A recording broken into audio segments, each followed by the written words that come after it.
Cheers, everybody. Welcome to the God Awful News. Stock Market Watch. This is the first time I've gone live on Facebook and YouTube at the same time. It's pretty exciting. It's kind of funny. I have 666 Facebook friends right now. Should I get one more? You know, kind of funny. So this is interesting, right? Because I have these devoted, not a large audience, small audience, but they are super devoted listeners, watchers on YouTube. And I pretty much avoid Facebook at all costs. I just went on there today to do this, and it's always emotional. And I just found out this great guy died a couple days ago. Big T, Tony Calderon. When I moved here in 1998, I paddled for Napili Canoe Club, and when I was a novice B, he was already in his 4th or 5th year. He was one of the senior paddlers there, and just a badass. And the most soft-spoken, kindest soul you ever met. I guess he got cancer. Not paying attention to Facebook means I don't know what's happening in everyone's lives and who's suffering in what way. And so anytime I go on there, there's always some inevitable bad news. You know, when you're my age, people die a lot. So you gotta be ready for it. Anyway, I had a good cry earlier. Thanks to Big T. Anyway, cheers to you, Big T. I'll be drinking my coffee black. Thinking of you, and tomorrow, I damn well better get out on the ocean. As a way to remember you. So, stock market is going crazy. If you don't follow the stock market, even if you don't, today is an interesting day in the stock market. It was expected to go down. Futures expected to go down 1,000 points. It's down 1,500 points. That's 3.5%, but it's on the heels of already having gone down 8%. So it was, so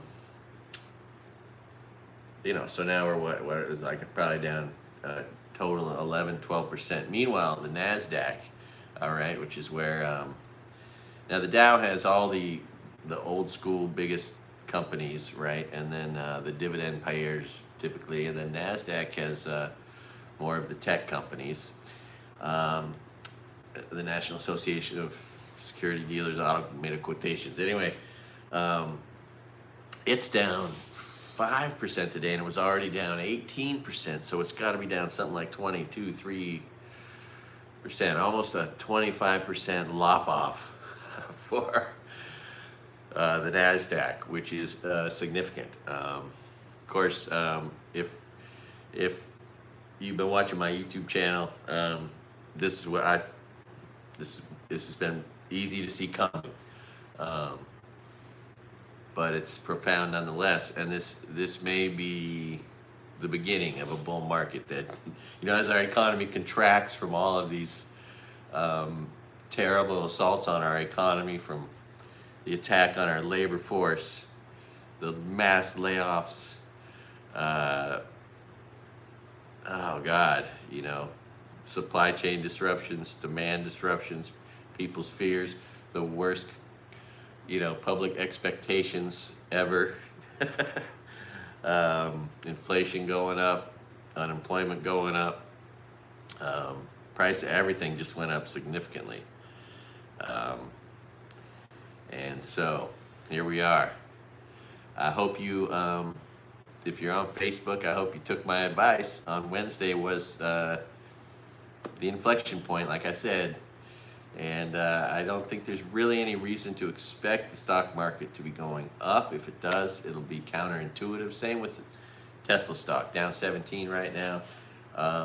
Why would it go up? No one in Canada is ever going to buy another Tesla as, as long as their lives exist. John, yeah, John's on there. Bro, what's up? Retaliatory tears. So there's only 2 guys on here.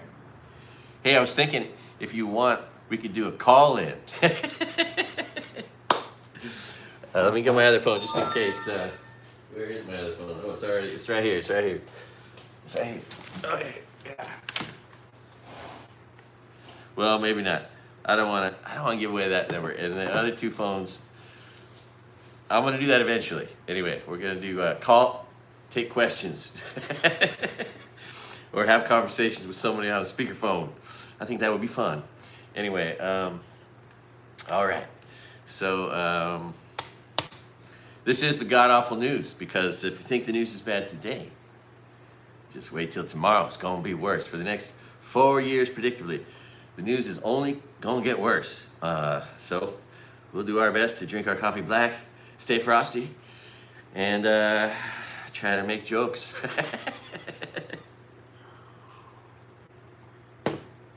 Oh my God, so much going on in the world, in the news, and so heavily dominated by all the bad news coming out of one place. It's amazing. Oh God, and I mean, it's like which thing? Aloha, Tam, love you, girl. All right. Anyway, holy shit. So much going on. So we're gonna review like all the news, because I got all my notes from my life. This is my 30th show. For those of you on Facebook who haven't seen my 29th show, my 28 other news broadcasts. This is the god awful news, and it is also on YouTube live right now. I have 3 person, 2 person, 1 person on Facebook, and 4 people on on YouTube. Oh, I love you, girl. All right, so I love it because there's this delay. I think people start watching it from the beginning, and then like I'll be, at a different point and then they'll say something that adheres to something that I said 10 minutes ago. I think that's what happens. Anyway, it's a learning process, all of this. It is but it's fun. The news, for me, goes into me like demons, and then I need to get it out because it's so bad. Oh, so this is, super therapeutic for me. Just talk about the news as I live here in strangely beautiful isolation after the Lahaina fire, of course. Lost almost everything I own, and this is my beautiful FEMA housing, because there's no shitty housing, no shitty hotels in Maui, right? Just about any place someone would be put up is going to be nice. There's no Motel 6s here. There's no Super 8s. You know what I mean? Which I assume would be where someone might be put up in another location after a disaster. But that was pre this administration. Now no one gets any help. It's so sad, especially all the destruction's happening in red states, and FEMA ain't gonna do nothing for them, right? Because they can't. They're being destroyed, shut down, dismantled. Let's push that off to the states. Let's just have anything that costs money or needs work or governing. We'll just push that off to the states, right? Like abortion. Oh my God. So storms are brutalizing our country. Stock market's down 1,500. Every country in the world doesn't like us. Oh, let's talk about all the other countries in the world and the devastating impact on their economies. Looks like it's not as much, although Japan's down like 8%. The Nikkei, 12%, excuse me. Nikkei's down 11.5% right now.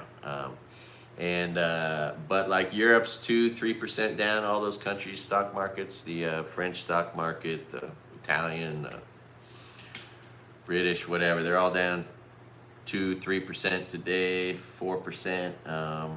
Japan down. Every country around the world's down, but ours most precipitously, most significantly, far more than the rest. Although the Dow is down only 3.5%. It's already on the heels of what has been a substantial loss. So trillions and trillions. We'll be hearing that number. How many trillions of dollars were lost on this day in history? Now there is a new trade on the table. I think I'm gonna try to figure out. I'm gonna put like $1,000, $2,000 into the next visible opportunity to take advantage of the corruption, which is now obvious trade, and there'll be no accountability. So when it happens, we won't have to worry about the SEC doing anything about it, right? And what am I talking about? The pump and dump. The DJT stock that's worth -$5 went up to $80 and then down and all over the place. But if you bought that in the initial offering, the day it came out, and then just sold it once it hit 80, you made 800%, right? And then Newsmax happened 2 days ago, right? Comes out, goes up freaking 2,000% or whatever it was. I don't even know. The numbers are so incomprehensible. It was such a get-rich-quick scheme. Holy shit, Newsmax going from whatever it came out at 10 or 20 to up to 200 and something in a few hours. So that's the trade, man. It's the pump and dump DJ Donald Trump. Follow the billionaires that are gaming the whole market to just, oh my God, I think like $10,000 would have turned into like 2 million or something. I don't even know. I forget. I haven't even computed them. It's hard for me to compute because it's the number. It's crazy, right? What happens when you go from whatever it was to that in a day? But so yeah, got 4 people now total. All right.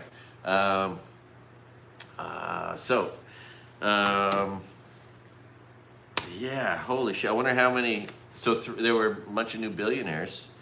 I wonder how many less there are today, or how many people are gaming this. I mean, it's just been an easy trade to see. I'm sure people who bet on the downside are crushing it, right? So yeah, so much news. Most of it all bad. Any good news? Any good news? Wisconsin race, good news. Women's rights will be protected a little bit more. There's women's rights to health care and to vote are under full assault. It's on full display, and thank God for that woman getting elected in Wisconsin, and that proves that Elon Musk can't rig an election, pay people enough money to vote, and he's so unlikable, and that's why Donald Trump's might be. It sounds like the new news is he's kicking him out of his little circle, and that's what happens when you're unpopular. It's a little popularity party. Speaking of that, I was thinking about Rudy Giuliani. What no one ever talks about is how what made him famous. What really made Rudy Giuliani famous was going after a billionaire for tax evasion and holding her accountable for cheating on her taxes, right? Imagine that, right? That's what makes you famous. Then you become mayor, and then 9/11 happens, and then you are where you are. That's one thing we haven't seen any news about Rudy losing everything lately. That was some of the good news. We could use some more news about Rudy upset about losing everything for being a dipshit. Anyway, it's crazy because he ended up, being buddy with the best tax cheat, the worst tax cheat, whatever you want to call him, in history. Having been made famous for going after a tax cheat. Dow is down. Oh, it's come back a little bit. It's down only 1,400 points. It was down almost 1,600 points. And the S&P 500 broke the crazy mark of 5,500, which everyone's been worried about. NASDAQ is down 900. 5%. It's at 16,700 from 22. What is that? That's more than a quarter, right? Holy shit. That is crazy, crazy. Okay. So, my goodness. And this is the god-awful news. But we saw this coming. Hopefully, friends of mine took my advice and, moved into cash and, adjusted their portfolio. Hopefully, people are seeing the dangers of being invested in a company exposed to having been a supporter of Project 2025 or eliminating DEI, or, right, it's the anti-woke go broke trade happening for. Meanwhile, today, whose stock price is up? The protectors of DEI, Costco. Costco's up $5. Everything else, everyone else, McDonald's down, Walmart, all the anti-DEI companies still going down, taking the hit. So that's fascinating to observe. You know what I'm saying? And Rivian, I'm watching Rivian now. I've been talking about this because Rivian is in basic simple economics. It's the obvious other products. If there were two electric car companies that represented Coke and Pepsi, that's what these two companies are. And if you took Coke off the market entirely, practically, then all you'd have is Pepsi. That's what Rivian sort of is. Even though, there's still RC Cola and Shasta Cola. Rivian has already come down from $125 down to $10. It seems to get hard resistance at $10 a share. Bumped up to $13.50, and now it's at $11.70.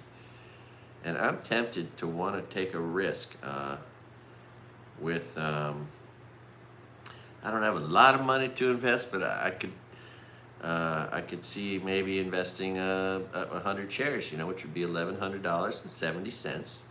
And my goodness, what if it goes up to $250 a share, 600, like 500, like 400, like Tesla was at, or other companies. It could be one of those risk growth stocks, as you would call it. I don't really like those kind of stocks normally. I like all those real estate investment trusts that pay 12%. Annaly Capital Management, my favorite stock in the stock market. And it's come down from 40 to 19. And it's vacillates between 19 and 20, 21 now or whatever, but it pays 12% and doesn't move. So big part of investing money in the stock market is diversification, a low risk exposure in the first place with overall percentage, and companies that won't go down and that pay 10, 12, 15%. So no matter what happens with them, you're getting paid, right? Gee whiz, heck, son of a gun. Oh, I don't think I have any viewers on Facebook.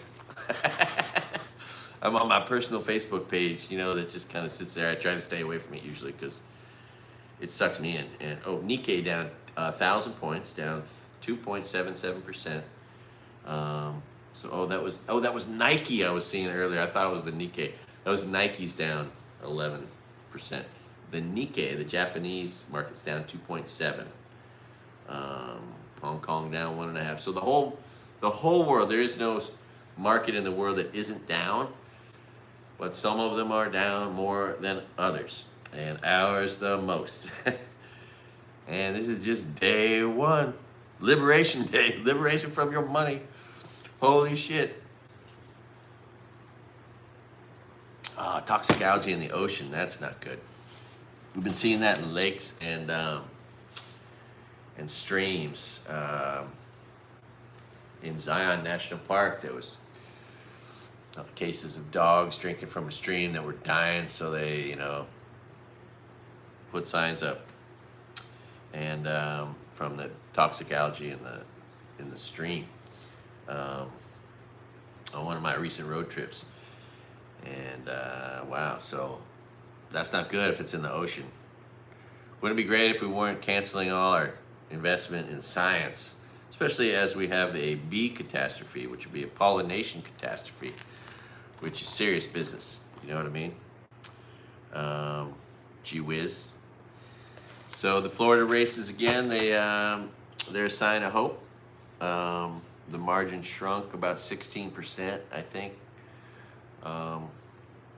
Democrats still lost, but God, I can't even believe like how any Republican could even win right now, even in a ruby red place where everyone's lives are being turned upside down, their communities are being destroyed, like just for shits and giggles by this Republican Party. Oh, good news. There's a little bit of good news in a world of bad news, and that was that 4 senators capitulated out of the 4,400 Republican elected people in states and federal government.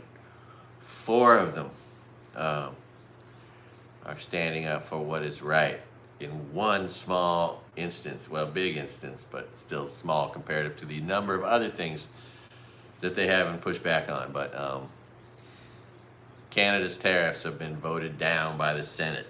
So that's cool, because Canada's not our enemy. Don't want them to be our 51st state. We don't want to invade Greenland. We don't want to take Panama by force. We don't want to do military interventions into Mexico, even though we're maybe going to do those things. It's just sad. Most un-American shit anyone ever did hear of. Sad. Oh my God. Anyway, and just wait till Trump will go on another killing spree, death row killing spree. That's coming up. That's going to be great on our conscience, especially when it's like somebody who, like the guy that had autism and the people who've been wrongly convicted. Oh, that's the best. Gee whiz. Another mass shooting. Another day, 50 people were taken out by overnight bombs in Gaza. 200 people injured.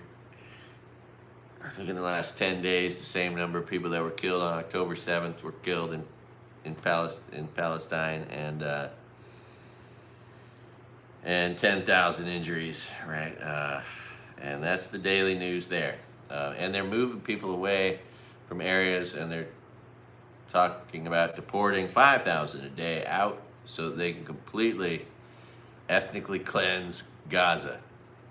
And that is not a pro-Hamas observation. It is just so immature and ignorant to these Republicans to conflate being offended by seeing murder and on either side, right? No one's excusing October 7th, but I mean, 200 people for everyone that was killed has been killed, and they're still going. And anyway. Gee whiz heck, I tell you what, is the god awful news here. Craig Hamilton Bradley. CHB. I saw Brian Tyler Cohen, he got the BTC thing there. I'm thinking I'm gonna do CHB, try to be just like Brian Tyler Cohen, my hero. Oh my goodness. Stock market's going crazy. Crazy down. But wow. Will it just be down, straight down for Tesla at this point? Have we seen its last gasp? It keeps weirdly bouncing up, like for no good reason. Anyway, Rivian down 80 cents today, down 6% to $11.70. How much further can it go down? Man, if that thing gets into the $10 range, I mean, where there's been established resistance, a bottom that it probably won't push back through, I'd say that might be worth taking a tiny risk with. What if it goes from 10 to 300? That's one of those companies that could do it, just like Tesla did. And as Tesla slides, Rivian's gonna rise, I suspect, because Rivians are $130,000 electric cars, also, right? Anyway, woo. I wonder if there'll be a cottage industry of people who will disguise your Tesla for you. You know, bring it in. We'll make it a Mazda. We'll make it a, those Priuses, the new Priuses. They make a model that looks a lot like a Tesla, which I thought was interesting. So you could just go Prius, I think, for disguising. And how low will the resale value go on a Tesla, right? It's already the worst, depreciation-wise, Teslas are already the worst company there is, right? So, how much further can it go, right? The $100,000 car, its resale value is 30 or 28. Will it go to 20, 10? More violence has been perpetrated in Europe, and I don't think in Europe it's not like they're gonna prosecute you for terrorism, right? Right? It'll be there was an assault on a Tesla dealership, but yeah, it was like a bunch, the biggest one I've seen. The most Teslas burned up on a lot, which again is an environmental disaster. You do not want to breathe that downwind. You do not want to do that in your neighborhood. You don't want anyone to do it anywhere. But nevertheless, it is a sensational experience to observe, this in the world as it goes. It's shocking. All of it is so shocking. Every day is shocking. The god-awful news gets worse every day. What the hell you gonna do? Trump made another reference to groceries. The word we've all been using every day. It's not an old-fashioned word. It's a word that's very current. But he's just never been to a grocery store. He's never shopped for groceries. He doesn't understand the grocery experience. Nor has he ever had a driver's license. Passed the driver's license test. It's been limo rides his whole pampered life. Who needs a driver's license when you got a limo all the time? Oh my goodness. Yeah. Never had a normal job, W-2. The only time he got a W-2 was either when he did The Apprentice finally, if that's how it came to him, or as president. President was probably the first time he ever got a W-2. Oh my goodness.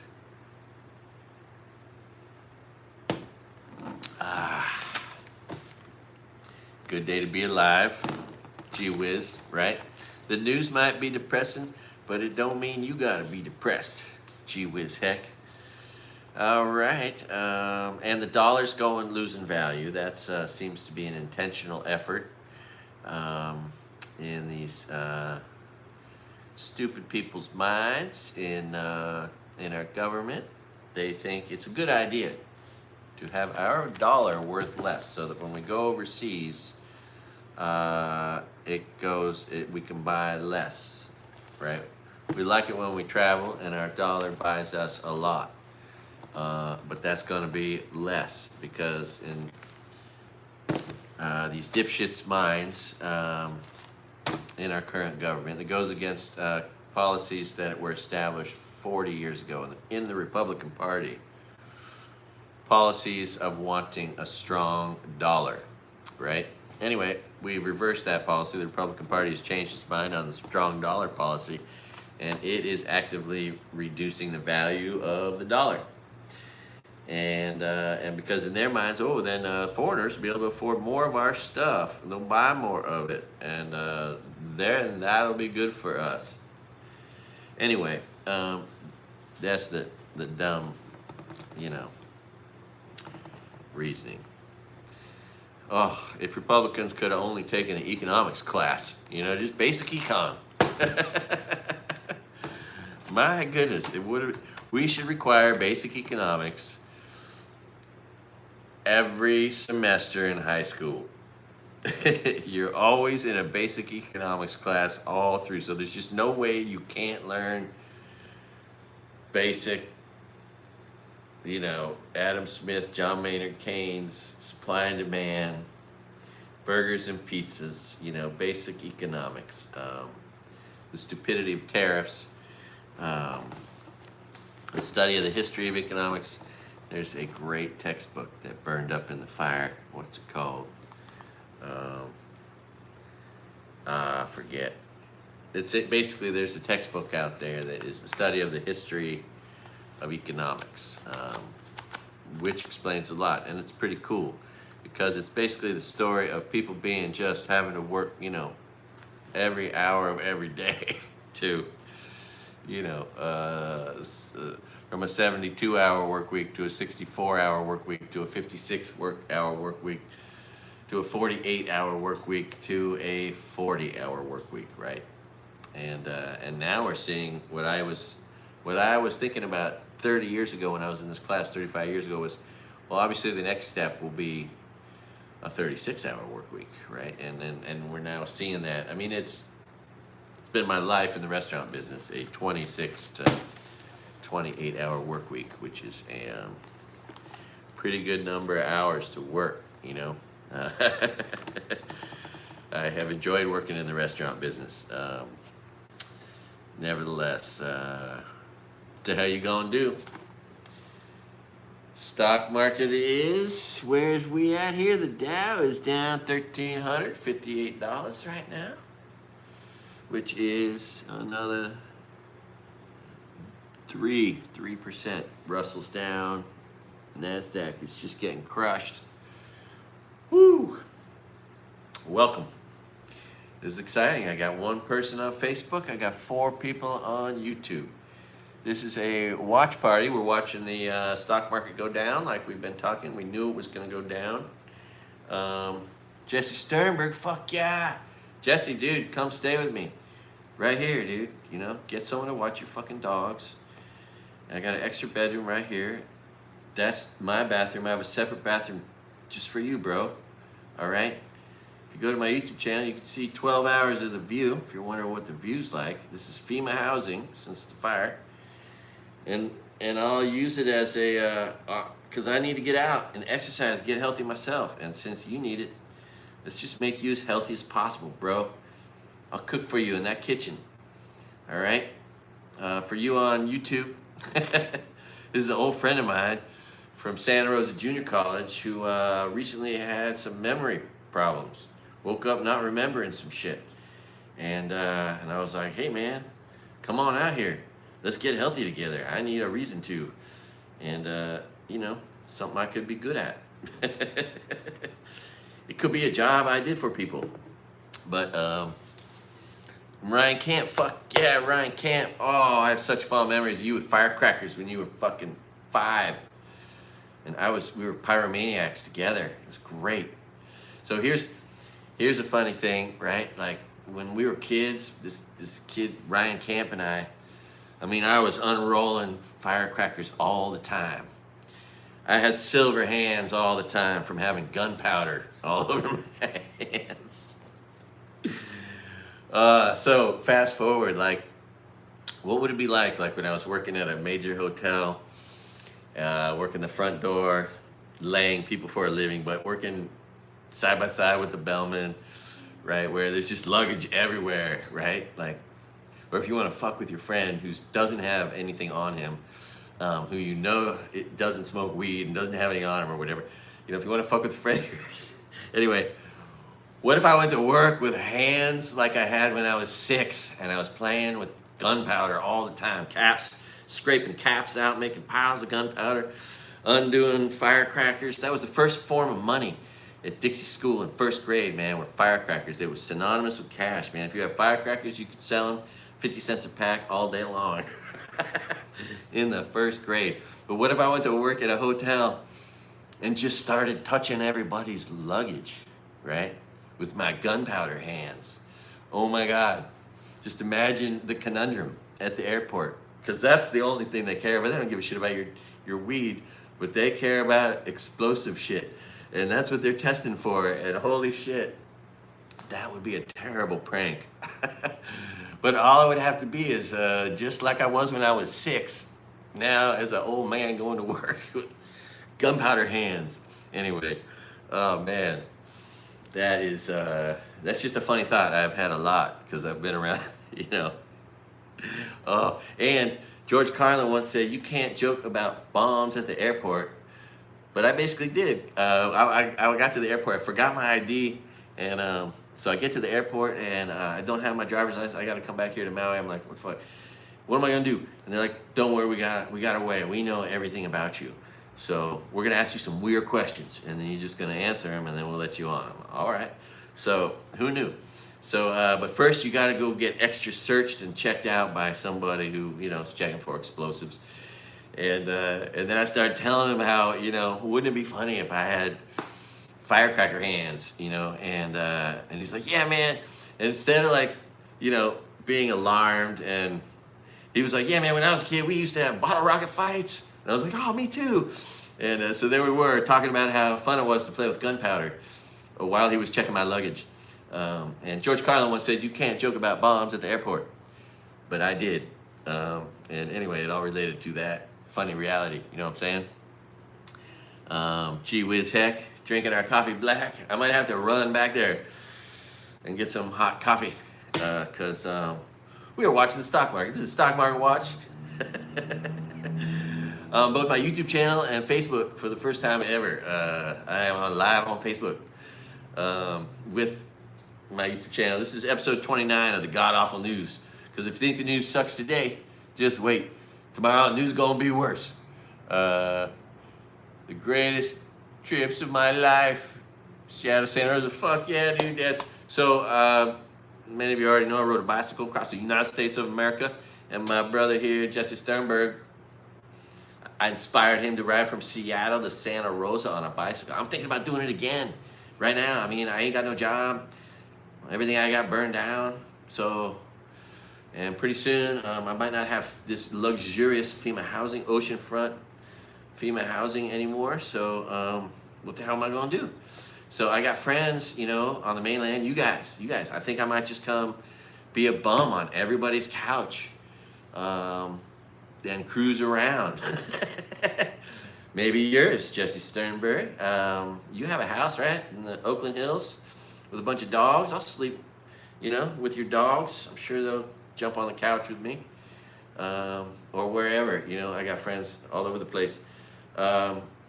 But also, I could just ride a bicycle across the United States again, which would be way more treacherous now with this Republican-inspired weather.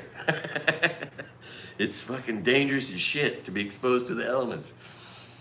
Oh, you know, back in the day when I did it, I've told this story already, but it's a good one. My weed connection in the early 90s gave me these 2 bags of 2,000 of the best NorCal fucking indica seeds you could ever have from 50 different strains that he sold me ounces at a time. Some of the best weed I've ever smoked, and I distributed those seeds across the United States on 2 trips through 27 different states. And I just wonder if any of that genetics is still alive, you know? Wouldn't that be cool? I'm just hoping there's some legend of some Johnny Appleseed rode through on his bicycle. And ever since, our family's had the best weed in town. Anyway, cheers to you. And this is the God Awful News. All right, stock market getting crushed. Like I said, if you're an active investor, if you take my advice, you're probably going to do better than not. And it was there on Facebook that I made it clear once again. Now, last time I made a call, it was perfect. It was stock market was at 29,500. I told everybody the same thing I just told them on Wednesday and last Wednesday, and I think last Wednesday is going to end up being the peak of the stock market for a while. And I think that will end up being just the perfect call. Once again, twice in a lifetime, maybe. I'm hoping. I mean, only because if you know it's coming, you don't have to get your life screwed up from it, right? If you're actively involved. This is so cool. All right, Dave Sturdy. I'm not sure who Dave Sturdy is off the top of my head. Anyway, it's all good. Like I said, it's pretty funny. I have 666 friends on Facebook. I'm feeling like it might be a good idea to confirm one more, you know. But yeah, so much sad stuff every time I go on Facebook, and it just spins through my mind for like a week, and then so I don't go on there very often. But maybe I'll keep doing this. I need to expand out from YouTube into all the other freaking, you know, I need to diversify in the social media space, right? But 29th live show here, I'm starting to get my legs, starting to find my voice, starting to get comfortable behind the live camera, which is gonna serve me well when I do stand-up comedy. If you haven't seen the 12 minutes, cherry, what would you call a solid 12 minutes? It's on my YouTube channel. It's called Bringing Funny Back. Bringing Funny Back with Craig-H-Bradley at the Barrel Proof Lounge in Santa Rosa. It went pretty good. I only had an hour to prepare. Could have done a lot better. I forgot one really good joke, which I'll tell you again. You've heard it many times. But I'll be telling you jokes you haven't heard yet because you haven't been watching me on YouTube, like my devoted YouTube followers, which is so interesting. And so it goes. My YouTube channel is All Good Things in All Good Time. A quote from Jerry Garcia, from the Jerry Garcia Band, from a song, Run for the Roses. It was a bumper sticker I had in my car in high school. My 65 Pontiac Le Mans that was so cherry. Oh, I wish I still had that thing. Paid $900 for it. Anyway. I have dreams of going to Maple Motors in Nashville, Tennessee, getting one of them 69 Camaros and driving it home. Or to a friend's house on the mainland where I keep it. Maybe one of the Camps' house. You guys can help me. That's literally my dream. Get a Camaro, go to to Ryan Camp's or Sean Camp's house and have him help me keep that thing, get that thing running the best it can run, because that's the guy that can help me do it. Oh, shoots, brah. Shoots, cousin. Stock market down 1,250. It's coming back from 1,500 down. People's 401ks are a little less bad. That's the thing. A lot of people just don't have any control, right? They're just, some money manager got their shit and isn't trimming it like he should, and all of a sudden their money is shrinking. People's retirements are shrinking in real time right now. This is why it's interesting to do a stock market watch party. I have been watching the stock market since I was in high school. But when I was a teenager, I started working for a blind guy on Monday nights. He's a stockbroker, Don Frank, the sweetest man alive, and lost his eyesight because he was a Christian Scientist. Who you know, wouldn't see a doctor. So yeah. Anyway. It's interesting to me. I'm fascinated by the stock market, but there are certain days that are particularly interesting, and today is one of those days. A precipitous decline today, and an overall set of circumstances that's going to bring forth more of and continued. Let's see, maybe I can, all right, yeah, see, this is my other camera. I got two cameras going. Never done that before. Jesse Sternberg, dude, come stay here with me, bro. I'll cook for you in this kitchen. I'll cook you every meal for you. It'll be so freaking healthy, bro. So freaking healthy. And we'll go hike the West Maya Mountains, and we'll go paddle out on the ocean. And you can help me put this bike together that my PTSD and my procrastination, I've been looking at this bike for months. Help me put it together. Shoots. You know what I'm saying? You know what I'm saying? All right. Gee whiz. All right, I'm going to run and get some. This coffee's starting to get cold. And I'm just going to keep this going because this is super fun. Super fun. Having some really old friends on here and some new old friends who've been so cool. John Sipple. John Sipple needs just a few more subscribers at his account, John Sipple on YouTube, to get to 1,000, which is significant. That's when you can monetize your channel.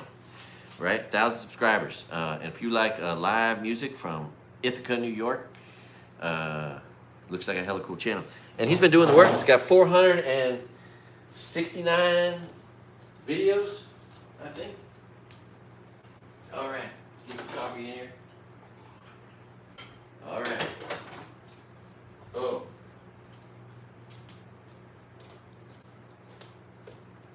That's right, if you didn't know, after 25 years of studying football like it's school, I finally won the Mary Jane Football League.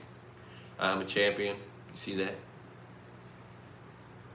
Mary Jane Football League. You're wondering, I mean, you might have already heard that, you know. That's the word on the street. Craig, you mean Craig, the one who's the champion of the Mary Jane Football League? Oh yeah, that Craig. Yo, I know that guy. That's kind of how the conversation goes around town, you know. Anyways. Oh, drinking our coffee black together. It is like sun is just starting to rise here in the great state of Hawaii, staring at Molokai. Just the first light is happening right now. Stock market is only down $1,272. The Dow, that is. It is now 30 stocks. Interesting. I haven't been following it closely because I've had no skin in the game for a while, but I've watched it my whole life. Now it's 30 stocks. Used to be 20 companies in the Dow. And now the top 30 companies on the New York Stock Exchange is what makes that up. And by golly gee whiz, this is a good time. Jason Harry, fuck yeah, bro. Woo! Good to see you, bro. Guys, it's so much fun. It's so much fun because I got like fucking high school friends watching me right now, and I'm on YouTube with my YouTube friends same time. Oh man. All right. And then of course, if you're interested in the stock market, the one area that is not getting crushed is predictably utilities, right? People making energy, giving it to you. Their earnings aren't going down. Everything stays the same there, right? While the whole stock market goes down. And it's companies like that, when they go down, they become more interesting. Oh man. Tornadoes have killed 5 people in the Midwest. You think those people in the red states will start voting for the weather and stop voting against it, you know? And maybe they need to start building some concrete domes to live in. I think I would have a concrete dome in the yard if I lived anywhere that could be a tornado. Faux show. God damn, that is some scary shit. Or one good underground shelter or something like that. Anyway. Whew, yeah. S&P pushed beyond breaking point, right? Because they all say the breaking point is 5,500, and it is at 5,460. In case any of this matters to you. But out on the street in the real world, prices are going up. Sentiment's going down. People are traveling less. They're going to travel less domestically because they're frightened of their the safety, and all the other countries aren't coming here anymore. The precipitous declines from travel from every country in the world that doesn't want their people to be locked up in an ICE detention center, which seems reasonable. The hell you gonna do? You know what I'm saying? Anyways, Rivian down 80 cents. I'm telling you, I am Rivian curious. Like, if I was to want to buy a stock right now, I think that's the one I would want to buy. You know. Anyway, yeah, Rivian is gotta take advantage of this Tesla decline. And how does Tesla stock possibly go up at all? Like it did, I think yesterday it did. But today it's down like 17. Last I saw, what is it right there? Let's see, it'll probably be, it's at $16.38 right now. Yeah, gee whiz. How about all the bad news? My goodness. I mean, it's in so many places. This terrifying reality of people being scooped up off the streets with no due process and locked away in detention centers in foreign places, and then saying, sorry, we can't take them back. That is some scary ass shit. That terrifies us. Oh my God. And all you guys with tattoos, you might want to imagine the business of tattoo removal is going to be a very good investment. Oh my goodness.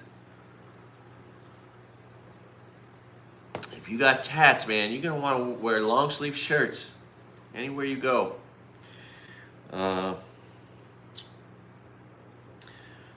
Oh man, I don't know if you watch Tennessee Brando, but I've been watching him on YouTube, and I've been talking to him personally. It's been pretty fun because I enjoy watching him, and to have a conversation with him is enjoyable. He's kind of like one of my Midas Touch heroes. And how fun is it to watch Midas Touch crush Joe Rogan by 2 times. Joe Rogan has his brain seems to just not work anymore.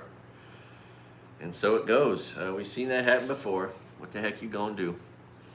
Oh, I got jokes. I almost have a full set probably. I think I might try to do that the next time, once school ends, which is on Tuesday nights. I can go to the one place I can do open mic comedy here on Maui on a Tuesday. And I think I have like 5 to 8 minutes of just Republican jokes. Oh, so here's the joke I forgot to do. If you watch my comedy special, my 12 minutes. So what happened is, I've done open mic night, right? But I walked into the Bearproof Lounge, and I had a little bit of a reference because my friend's girlfriend helped curate the beer menu at the Bearproof Lounge, right? She's this beer expert on the radio, and so I walked in there, and the owner was in there, and I had a little reference on him, and so I worked off that a little bit, and but I just created rapport real quick, and after a few minutes, he's like, hey man, you wanna perform tonight? I got a guy, Mark Price, and Mark Price was a childhood star on what's that Michael J. Fox show?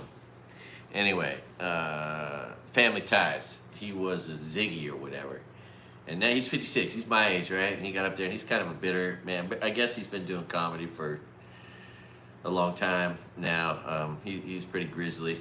He did an hour. A little bit of it was all right, but whatever. Anyway, so that was who was playing tonight, and it was like a professional, so they advertised for it, and ended up drawing like 35 people, right? There was an actual crowd, and he goes, hey, you want to open for this guy? I was like, hell yeah. So then I went to my buddy John's house, where I was crashing on his couch, and I wrote up a quick set. Ended up being 12 minutes. I could have gone longer, but I don't think they would have wanted me to go much longer. And it went well, which isn't what a comedian wants right before he goes up. He doesn't want his opening act to be good or to make people laugh. And so when he started after I went, he was like, and how about another round of applause for Craig, in a very condescending way.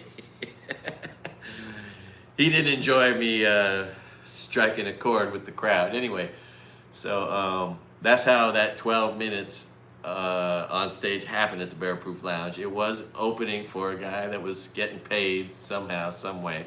I don't know how any of that economy of comedy works. But nevertheless, I had an hour. I threw together a little bit of a coherent set. I rushed a few jokes. I forgot one. But people laughed a lot, and so that was cool, and that's on YouTube. Bringing funny back, the Bearproof Lounge, Craig Hamilton-Bradley. It's got 488 views right now. So anyway, but the joke I forgot was, which these people have heard, you haven't. So after the fire, right, I was in the church there where I was sleeping on the pews, two pews pushed together to make sort of like a bench to sleep on, that were, you know, wood. But that was my accommodations after the fire. And then they were, you know, meals were coming in, and but there was also just this infinite snack table. A snack table like you can't imagine, because people were just donating so much stuff to the church, and they were just putting it, you know, box after box from Costco of every snack food you could imagine. And one of them was snack food that, you know, we have a strong Japanese community here, and various Asian communities, and so unbeknownst to me, but you know, well known generally, is this cracker, the Skyflake cracker. See these? These are Japanese crackers. These are the best crackers you've ever had. They're really, really good crackers. But I didn't know they were Japanese crackers. I thought all crackers were white. Or Japanese purple crackers, I'm sorry. See, I messed up the joke. I thought all,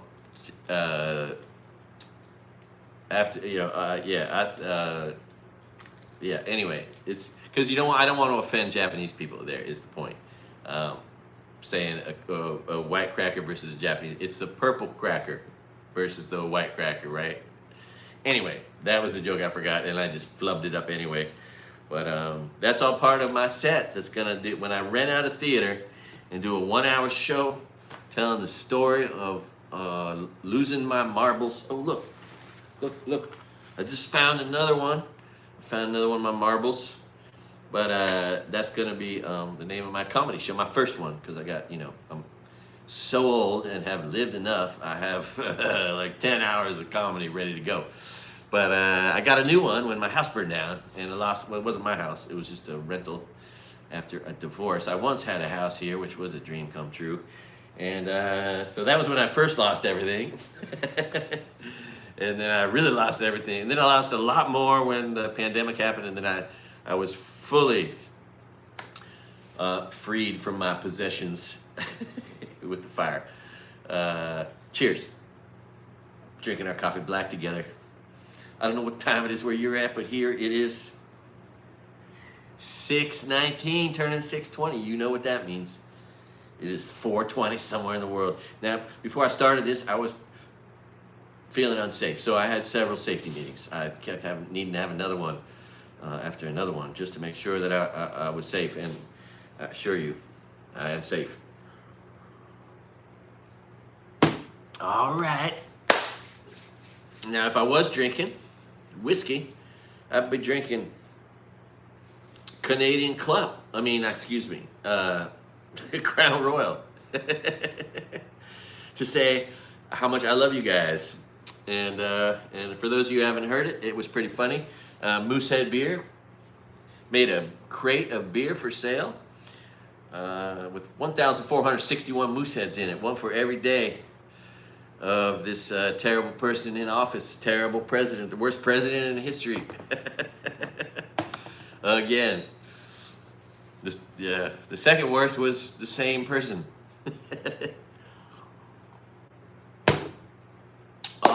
Universities are under attack. What the hell you gonna do? Will we have martial law where all rights are suspended, where they can just scoop us off the streets? No habeas corpus, no due process. Just like all these people are getting no due process illegally, it'll become legal if we have martial law. And that'll be some scary ass shit. And how long until this dipshit has fucking military parades? Oh my God.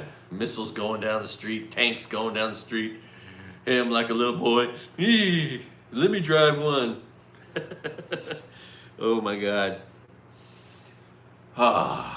And it would be really funny if it wasn't so much tragedy. Holy shit. My goodness. All right. So, Jason Herod, fuck yeah. Oh. So yeah, Jason Herod, come on out. Let's exercise together. You're one of those guys that still trains. I need to train. I I need a good exercise influencer on me. Oh, getting self-motivated is not as easy as it used to be. At least I'm eating right and sleeping plenty, you know. I just need to exercise more, you know. And so I'm saying that so I hear myself say it, but if you haven't heard somebody saying that to you, that's what you need to be saying to yourself as well. Oh, one thing Bill Burr was right about is people my age drop dead just like that. Bill Burr, same age as me, I think. And yeah, we just dropped dead at my age. I don't know if I'm gonna die right now, or maybe I'll live 45 more years, hopefully. 101, that'd be cool. Whew, a little scary though. Yeah, what the hell are you gonna do? And when your friend says, oh, my memory's starting to go, you're like, oh shit, is that gonna happen to me tomorrow? It's already happening? Do I just not know it? Oh man, anyway. Yeah, that's another reason to exercise, get that blood flowing. That can't hurt your brain, you know? But man, and it's also time for us to like go, oh shit, how many concussions have we had? Let's count up our concussions. Oh my goodness. Let's get all the guns out of our house. That's the one thing. Oh, my stock market's coming back. It's only down 1,185 points. Yesterday I suggested it would likely possibly go down as much as 1,000, 500, 800, maybe 1,000, but it surpassed that. It's 1,200, which is impressive. And NASDAQ is down 800, and that is impressive.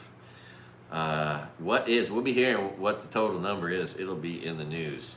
And I think it's going to be pretty much 25%, close to it, right? A quarter of the NASDAQ wiped off the board, which is just trillions of dollars. That's all the tech companies getting crushed. And yeah, and then all the other ones. This is so fun. All right, so I got to start doing this more. I got to get on Blue Sky. And I got to get on, Instagram or, Substack. That's the one that, the popular people are going to. Gee whiz. Whew, all right, so should we talk about any of the news? What's going on? Of course, there's always these weird court cases. You know, Green Beret veteran charged. Oh, how about that one? Made national news. Our local, I talked about it the day it happened, but what's that? Trump will be silent all day. Oh, yeah. Yeah, because he likes to identify with himself as being good for business. Bah! People heard him just say, I'm good for business now. Yeah, I'm just going to agree with that. What is this? No talk about the markets. Oh, yeah. And this that's going to be, predictably, here's future news. It's all Joe Biden's fault. Oh, this stock market decline, it's Joe Biden's fault. And definitely Hillary's. What was I thinking would be a funny hat? Something like, or a funny slogan, you know. A funny bumper sticker would be, I blame Hillary. It's all Hillary's fault. Who else could we blame it on? Oh, this is all Obama's fault. Or, oh man. Anyway.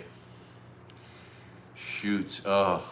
And I just can't wait to hear who the Kennedy Center announces as its next, recipient for the Person of the Year, the Lifetime Achievement Award. Who's that gonna be? Will it be Hulk Hogan, Kid Rock? John Voight, Ted Nugent. Could be Ted Nugent, right? Oh my goodness. Will they go black? I think they're too racist to go for Tiger Woods or 50 Cent or Ice Cube, but they might do a black. Oh, how about Kanye? Be a good time to give it to Kanye. Oh my God. That would be profound, wouldn't it? What if the Kennedy Center's next Lifetime Achievement Award goes to Kanye? Oh my God. Oh my God. Oh my God. And he gets up there in his speech and starts speaking deferentially to Adolf Hitler. Oh my God. So yeah, anything's possible right now. The news is god awful. It's the only thing we know. So today's news is bad. Tomorrow's news is gonna be worse.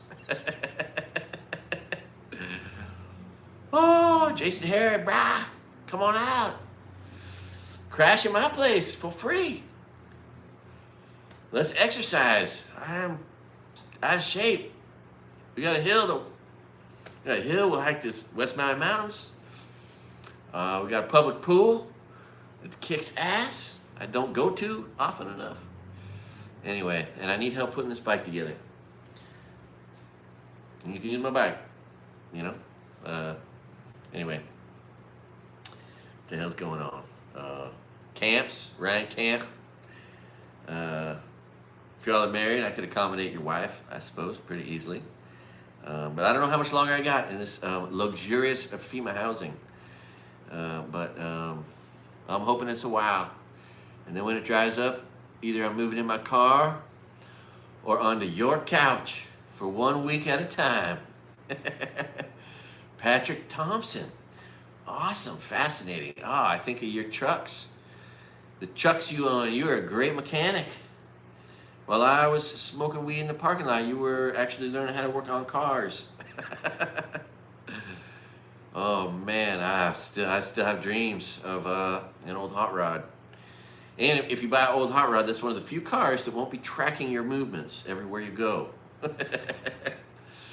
Oh, how scary is flock surveillance? This AI supported camera system that's in 6,000 cities. It's in San Rafael, California. It's not here, but it's keeping track of all your movements. It's got a dossier on you, all your habits, where you go, how long you spend time there, making whatever assumptions it might make about your movements and what that might indicate. That's pretty scary, I tell you what. It's a reason to want to be president, you know, to get rid of all that shit. Oh, man. And then that's just that surveillance, you know what I mean? Hooey, tell you what. Kendrick Lamar, no one ever reported on the Kendrick Lamar symbolism. Everyone missed the symbolism, the 1984 symbolism in his pre-Super Bowl advertisement. He definitely had a 1984 symbolic advertisement with marchers, black and white, similar to the advertisement from the year 1984, which was a milestone in advertising. It was a milestone in Super Bowl history, and it is the moment we're living in. And then the words he spoke about the revolution and all that, it was all spoke to that a little bit also, even though there's all that other symbolism in there. No one in the news reported the obvious symbolism of the drawback to 1984, which is where we're now living. War is peace, right? Ignorance is strength. And what's the other one? Anyway, yeah. The thought police are out there. Holy shit, what the hell's going on? World's going crazy. Oh, I wish we would hear reporters using the drugged out. Oh my God, how drugged out is Cash Yap Patel? But his name is Cash Yap. His name is Cash Yap, not Cash. Cash sounds like Johnny Cash. It sounds super American. And this guy is anything but. And his real name is Cash Yap. And I wish everyone would just use his full name, which we learned because when you're being confirmed into your position, they have to put your real name on your placard, and that was right there for everyone to see. And it just makes you ask the question, why does everyone call him what he wants to be called instead of what his real name is? You know, I just can't wait. I hope just one of my heroes, like someone on Midas Touch or something, Brian Tyler Cohen, Keith Edwards, any of these guys, Jesse Dollamore, just use this guy's real name, Cash Yap. Anywho, how about the Mayor Adams having all his charges dropped? That's not easy for a Republican to do. Drop the charges on a corrupt black Democrat. But they've got him capitulating. He has bowed to serve the king. And, and is it really a happy life? You know, she got a lot of stuff, Melania, but is it really a happy life? That's the one thing that's great about that porn star case was the testimony that Donald Trump confessed to the porn star Stormy Daniels that his wife don't sleep in the same bed as him. And that was starting, you know, presumably at the very least right after or before Barron Trump was born. So that's how long it's been since they've slept in the same bed together. She's not even usually in the same residence, I don't think. But, you know, makes sense. That diaper got to be stinky. And still, wouldn't it be interesting if someday someone broke the news of who his diaper changer is, and what does that non-disclosure act look like? You know what I'm saying? Holy shit, that's gotta be a funny non-disclosure act statement, the one who she had to sign to be his official diaper changer. But wow, I mean, you figure that's gotta be something. That's gotta be a thing that's well covered up. But you can't cover up the look on the faces of the people near him that have to smell him. Oh, gee shucks. What the hell you gonna do?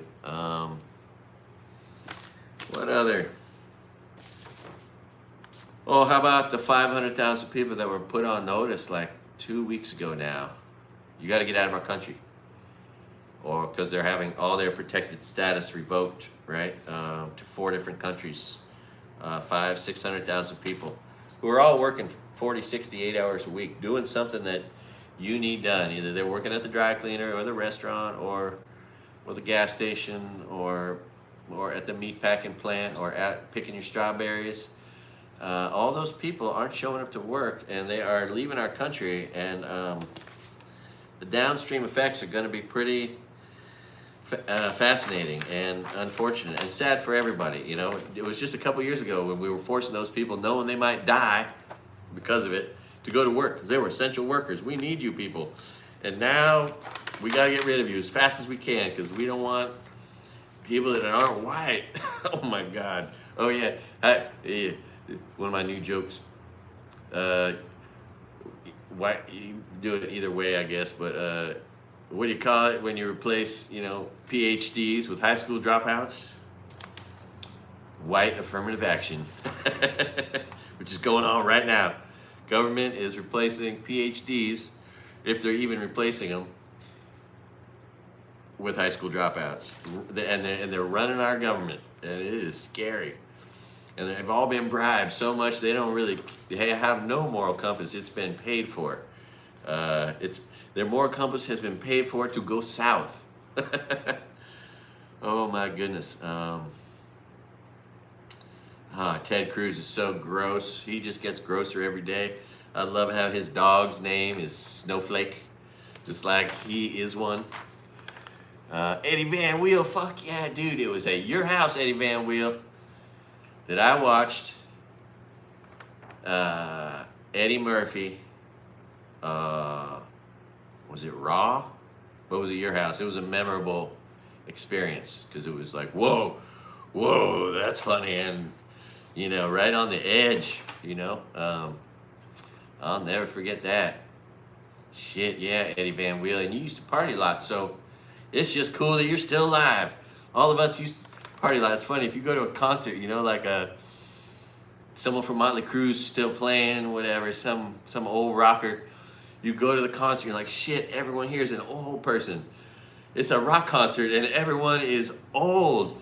And if they're from our era and they're old fans of Motley Crue, then they were partying. So in other words, they're not just old, but they look 10 years older than they would because they were partiers.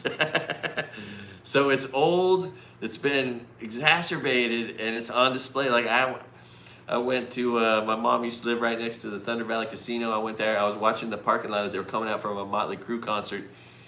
And there was no one in their 20s except for a couple guys who were there with their moms. And I was like, holy shit, boy, a rock concert experience is a whole different experience now than it was when I was a kid. Oh my God. Anyway, yeah, that's the funniest thing. Oh. I think eggs are becoming a little bit more affordable again. You know, if we'd been normal, we would have been friendly and we would have just got help from Canada and Mexico with our egg crisis. That would have been cool, you know, but ain't nobody cool in the Republican Party, that's for damn sure. That was pretty funny when we learned from Boston what blackout rage gallons are. Borg. Gallons of blackout rage drink. That was funny. Who knew, you know? Oh man, what's happening in all of our executive branch is so scary and sad. I'm glad I don't have any. I'm not working at a school. I don't need veterans benefits. I'm not on Social Security. I never see a doctor. I need to probably. Who knows? I could have 4 kinds of cancer and, you know, have 4 months to live and not know it. That's the wild and crazy thing about being my age. Oh man, it is starting to get beautiful outside. There's now a pink hue on the waves rolling in because, you know, the sun comes over the West Mountain Mountains and then it shines on Molokai. And after this, I will be putting up a live broadcast of The View for the next 12 hours, which I do on my YouTube channel. Oh my God, and I have 8 people watching on YouTube, and it says 1 person. Sarah Batshelter, right on. Your older brother and Brad Lithgow and Steve Franks got me stoned for the first time when I was 11. Up at that fort, I was thinking about going across Lucas Valley Road and hiking up near that water tank where those fellas had their fort when they were 14 and I was 11, and they had some pretty good homegrown, and that was the first time I smoked weed. I love it. Oh man, who needs jokes when the truth is this funny? And I'm sorry, but this is the god awful news, and welcome to my YouTube channel. Because if you think the news is bad today, just wait. Tomorrow's going to be worse. And it's going to be like that for the next 1,390 days. Unfortunately. You know what I'm saying? Unfortunately. I'll tell you what. Oh, if any of my old friends do watch this and have my phone number, call in. We'll put you on. We'll put you on speakerphone. And we'll take calls from old friends who have my phone number. Radio Free Asia, Radio Free America have been canceled. That helped stop communist and Nazi propaganda for the last 80 years and help inform people in various places around the world. That is sad to go. Of course, Canada is elbows up. They don't want to have nothing to do with us except the one place Canadian tourists are still coming, although less. We are being affected here. The one place they're making an exception is Hawaii. They might not be going to Tennessee or Kentucky anymore, or Florida, but they're coming here, and they are still funny people. Canadians are funny people. They're the funniest people in the world, pretty sure. If you don't know any Canadians, they're funny.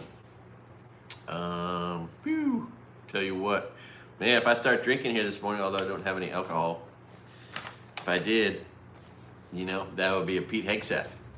Drinking in the morning, that's what we call that. That's pulling a Pete Hegseth. All right, and what's going to happen to Tesla? Is it on its way to bankruptcy? And a bailout from the government. More welfare for Elon Musk. Is that going to happen? You got to wonder. Yeah, White House is attacking everybody in every way. The judiciary, the lawyers, the schools,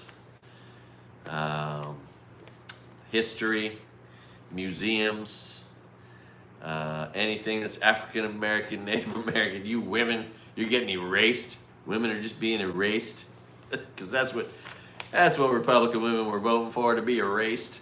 Oh my God, 53% of white women voted for this piece of shit to be erased. They exercise their right to vote to lose their right to vote. They use their right to vote to lose their right to vote. Why would you do that? Why, knowingly? I mean, and how do you not know that that's what was coming? And now that's been done. If you don't know what this recent executive order does, it disenfranchises anyone that changed your name. So if you happen to be part of the LGBTQ community and you changed your name, you can no longer vote. So you're gonna have to change it back. And if you got married and you did the right thing, in my humble opinion, because of course it's an unsustainable model to not take your husband's name. I mean, what's your kid gonna do? 3 hyphenated, their kid's 4 hyphenated, right? It's gotta stop. It can only go one generation of hyphenations. So it's just an unsustainable model. But my kids have 2 names because of their mom. Anyway, yeah, so women who do the right thing and commit fully to their marriage and take their husband's name, now you can't vote, right? Just like that kicker, right? What's his name? Harrison Butker. He was telling you, ladies, you belong in the kitchen. Where in reality, that's where I belong. But, and I spend a lot of my time where I belong, in the kitchen, like any real man. But you know, Republicans want you ladies to know you need to get back in the kitchen. Can't be working. Meanwhile, you guys are kicking ass, getting you're the majority of the voting population. Women are the majority of all the college degrees. And it's just, we're in the process of watching the number of CEOs in all the Fortune 500 companies and in all of American business go from 5% to 50%. It's happening. Because if you weren't going to school in the 70s and 80s like I was, let me tell you what was going on in the 70s and 80s and 90s, okay? There were these boys, like a whole shit ton of them, they were getting stoned and drunk and fighting, going to jail, getting kicked out of school, just failing miserably, like dozens of them in right there in front of us. Some of us associated with those guys.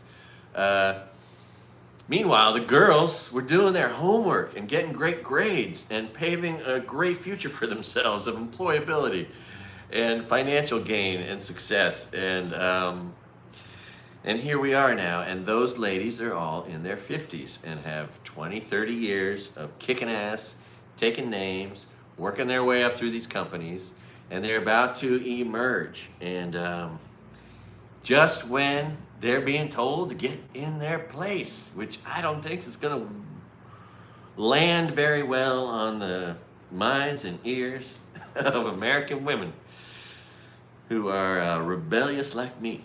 Anyway, I do enjoy being rebellious. I'm not one to conform very much. And that's why my YouTube channel has no rhyme or reason to it. It is 1,000 videos, all different, pretty much.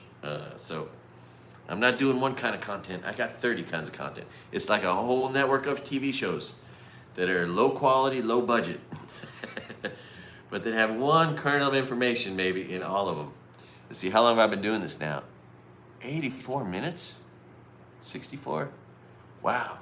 All right, what's the stock market doing? Oh, Scott Bessent, Secretary of Treasury. Boy, is he a great example of somebody who is not connected to the real world, right? There's the real world, and then there's the stock market world, and they don't often have people that understand either one, right? If you're in one, you're often not in the other. And that guy is only in one of those spheres, and he is clueless as to what's going on in the real world. Like a lot of people. in this world of financial news, all the financial advisors and CEOs and leaders of their industries and people who make so much money that they're so far removed from reality. They just don't know what's going on, and that's why this has been easy to see coming. But I mean, it wasn't until like yesterday, the day before, that all the people in the financial business world started capitulating to the reality that we're screwed right now. And we just saw it. I mean, the number of trillions of dollars that have just disappeared in the world is going to be a large number, and we're going to hear that reported on very soon. Tomorrow, that'll be in the news. How much money vanished in one day thanks to one super dipshit and all the super dipshits around him. The heck you gonna do? I don't know. Of course, one of the safe spaces in the stock market for the next 4 years will be Peter Thiel's company, Palantir.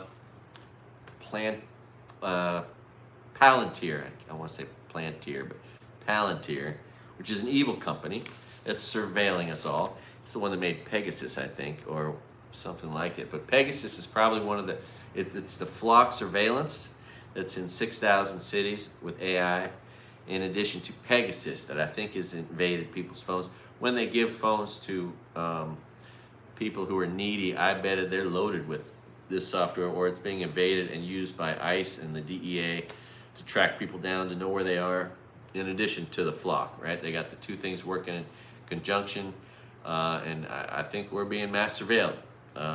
Even though there's no necessary reporting on that, I think that's what's going on. Anyway, what else? So much bad news the last month.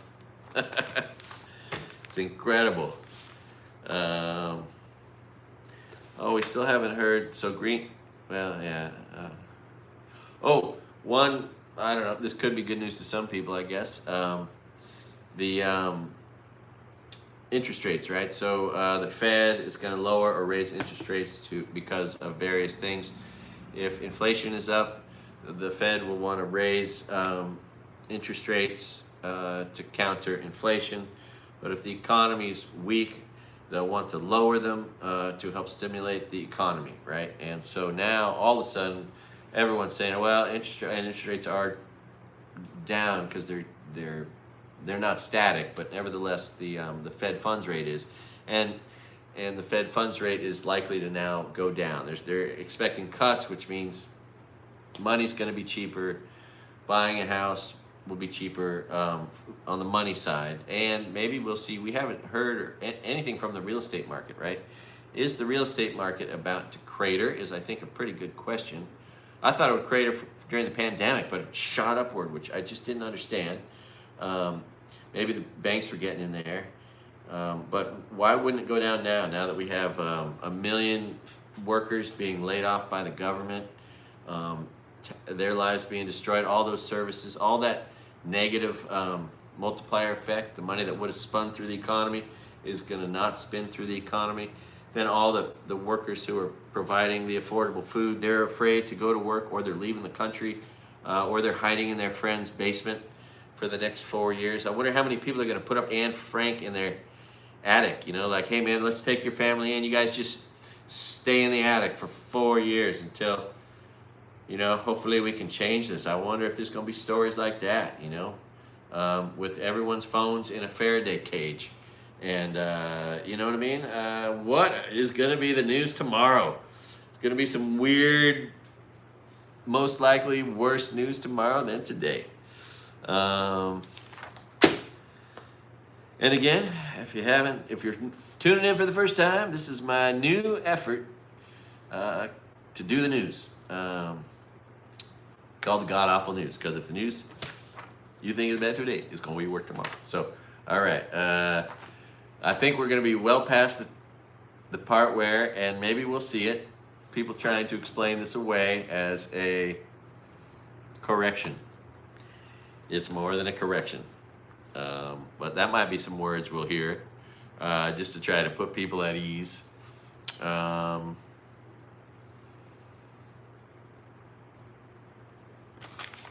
what else is going on? Let's see here. The MAGA mom who locked her kid up. Well, the MAGA, it's funny. Lori Daybell, the MAGA mom who killed her kids,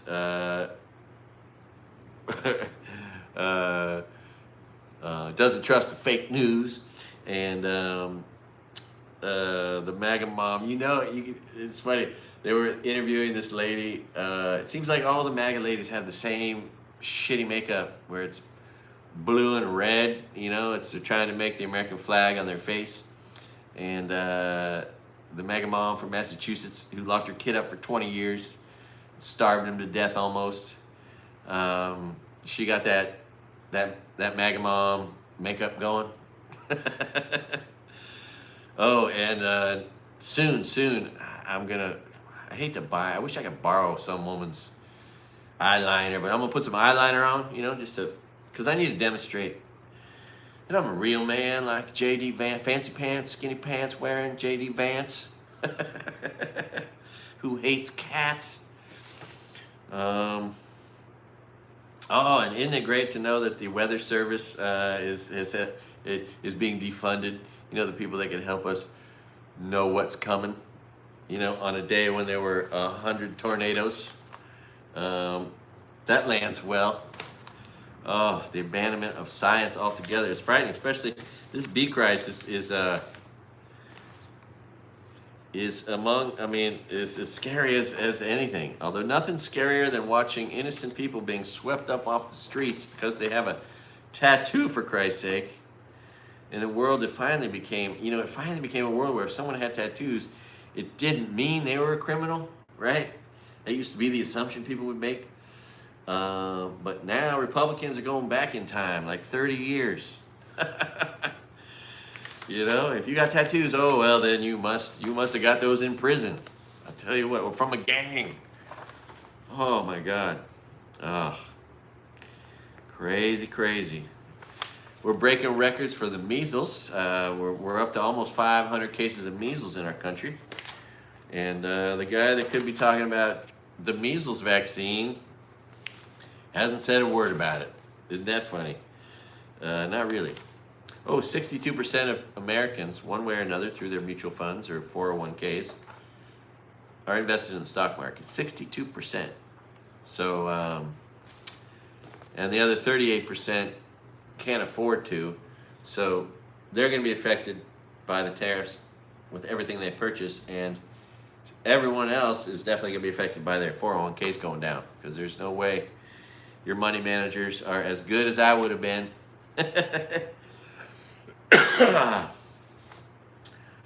Oh, and that's the funny thing, right? This has been so easy to see, so easy to protect against. Any mutual fund, all these money managers that are losing your money, they could have been smarter, and they could have not lost your money, right? It was so easy to see coming.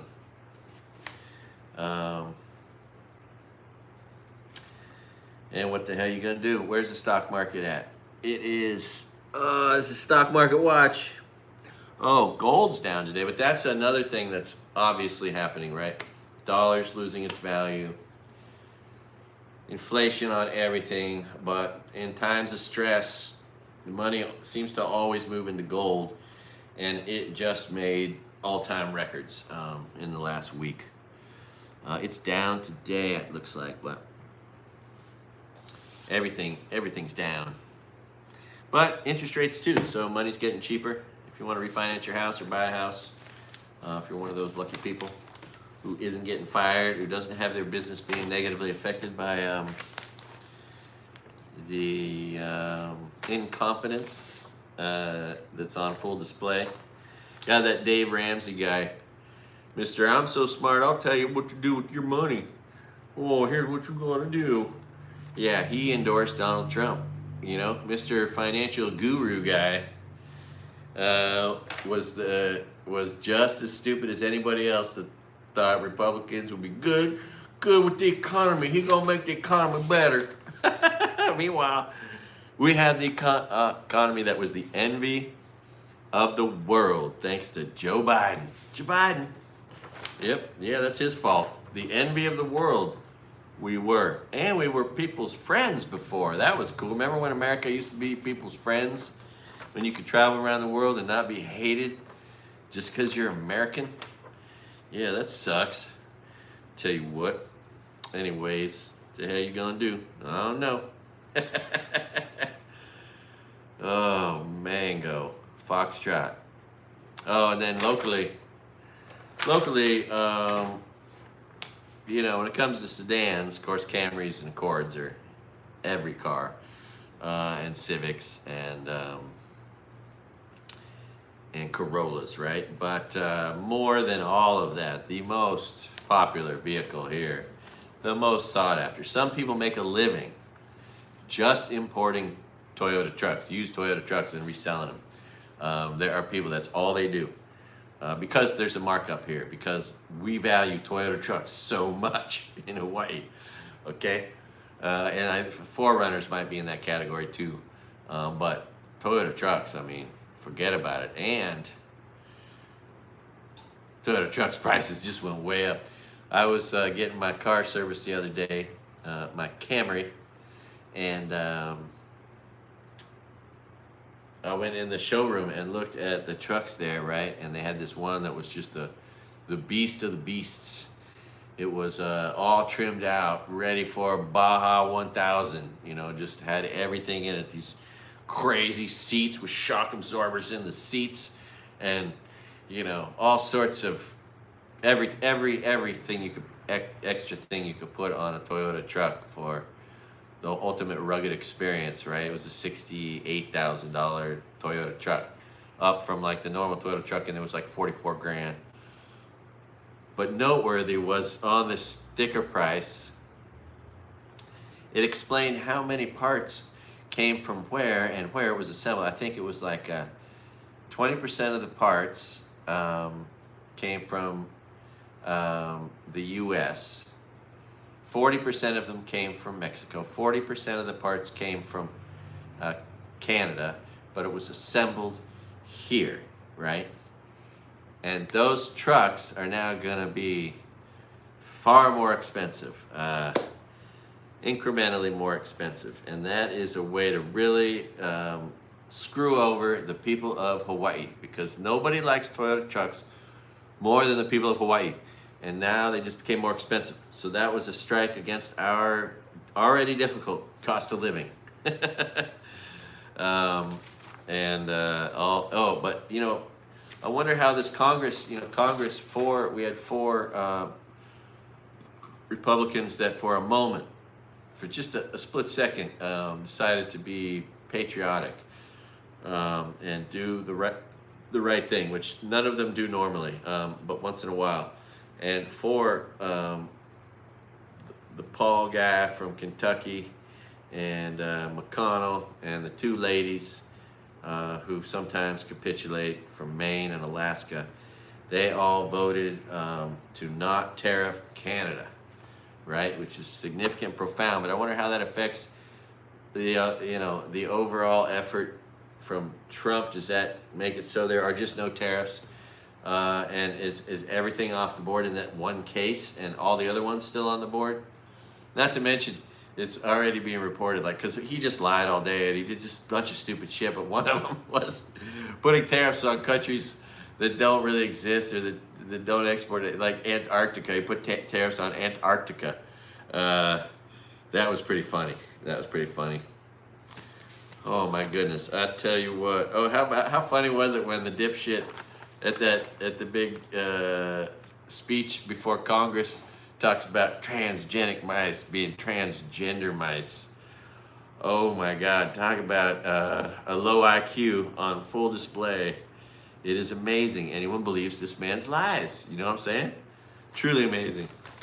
Oh my God. Oh my God. Oh. Tell you gonna do. This is all. I'm just looking at old news here, watching the stock market go down. Let's see, how far down is it? It's back. It's surging back negatively. It is 1,350. 1,350 down. Just lost another 200 points. It was down 1,500, 1,600. Then it was down 1,100. Now it's down 1,350. So down, down, down. Rivian down 80 cents. I'm thinking Rivian might be a good idea. You know, you don't have to be complicated to understand that play, right? And that's where you don't need to trust some financial smart person to make your own stock picks and put together your own portfolio, right? Start with Analytic Capital Management, pays 12%. It's $20 a share. Came down from 40. It's not going to go any lower much at all, most likely. And it stands to maybe go up, but you don't even give a shit if it does. It pays you 12% just to sit on it. So that's playing defense to play offense. And then also, if you want to take risks on growth stocks, I recommend you start following Rivian. I think it's going to be fascinating here. What's going to do? Anyway, what the heck's going on? What the heck's going on? Oh, another near miss. Another plane almost crashed. That's scary. Every other day there's another incident at an airport, making people who have little confidence in flying have no confidence in flying. I have a lot of confidence in it, so I might have compromised confidence but still do it. But there are people who are like, they got to take drugs just to get on a plane because they're already anxiety ridden about it, and now, man, they must feel so frightened to fly. Not to mention everyone in all the other countries, they don't want their friends and family or themselves to get locked up in a detention center so that some sick and evil right-winger can make money punishing them in a for-profit detention center in Louisiana. That's the scariest thing. The more they can keep these people in there, the more money they make. And that's not a good set of circumstances. Oh, and how long will it be before they start rounding up people with an opinion? They're already saying they can revoke citizenship. That hasn't been done since Bhagat Singh Thind in the 20s, the famous Supreme Court case from the 20s. And it's so weird that do I have it within arm's reach? It's just so weird that I lived in Bhagat Singh Thind's son's house in Malibu, a palace. I rented a room. This guy, this guy watched a PBS special. I had no idea, right? What is it, 29 years later? 29 years later, I watch a PBS special about this guy who wrote this book, Radiant Road to Reality, Bhagat Singh Thind. A soldier, fought for the United States of America, and then was granted citizenship, and then had it revoked, and then eventually was given it back. Who saw himself, because of the caste system in India, he saw himself as like the white elites, but they didn't see him that way, and it ended up being really bad for all other immigrants and their status. But I had no idea. I watched this PBS special about this guy, and shit, I lived in his son's house where there was boxes and boxes of that book. And of course, it's interesting because right now we're starting to revoke people's citizenship again for maybe the first time for 100 years, which is a real stain on our country. God, we don't need to fear, people. We need to fear domestic terrorists, people that want to do harm because they're stupid and they're focused on their hate. What a waste of your life, focusing on your hate. It's like, oh my God. Hard to imagine. Hard to imagine. Wasting your life is short. You don't have much time. At any moment you are focused on hating people as part of your agenda in life is like just a compromise to the overall quality of a well-lived life, if nothing else. $11.69, Rivian. It's just stopping right there. I tell you what, Man, I wanna own that stock. I think. Is the stock market going to go down more tomorrow? That's the really. And then next week and the week after and the week after, are we going to see another? I mean, we're seeing a precipitous decline already, but we still haven't gotten to the last crash that came thanks to Trump in 2020 when the stock market went from 29.5 to 18,000 in beginning February 12th. The other time I made a perfect call on the stock market, maybe, if this one was also a perfect call. And that's what you can do if you're an old man that's been watching the stock market for 40 years and you're not really heavily invested and you're standing back seeing the big picture. You can see stuff that maybe people that are down in these worlds being confused by whatever maybe not see. But it seemed pretty obvious on Wednesday. The stock market opened higher and it had no reason to, and then it dropped off the rest of the day. It seemed like that would be the highest point it was going to make for I think some amount of time, a while, if not until government bails companies out or whatever, or who knows what's going to bring it back. I mean, obviously some better economic policies would turn things around pretty quick, but there seems to be no threat of good economic policy coming. All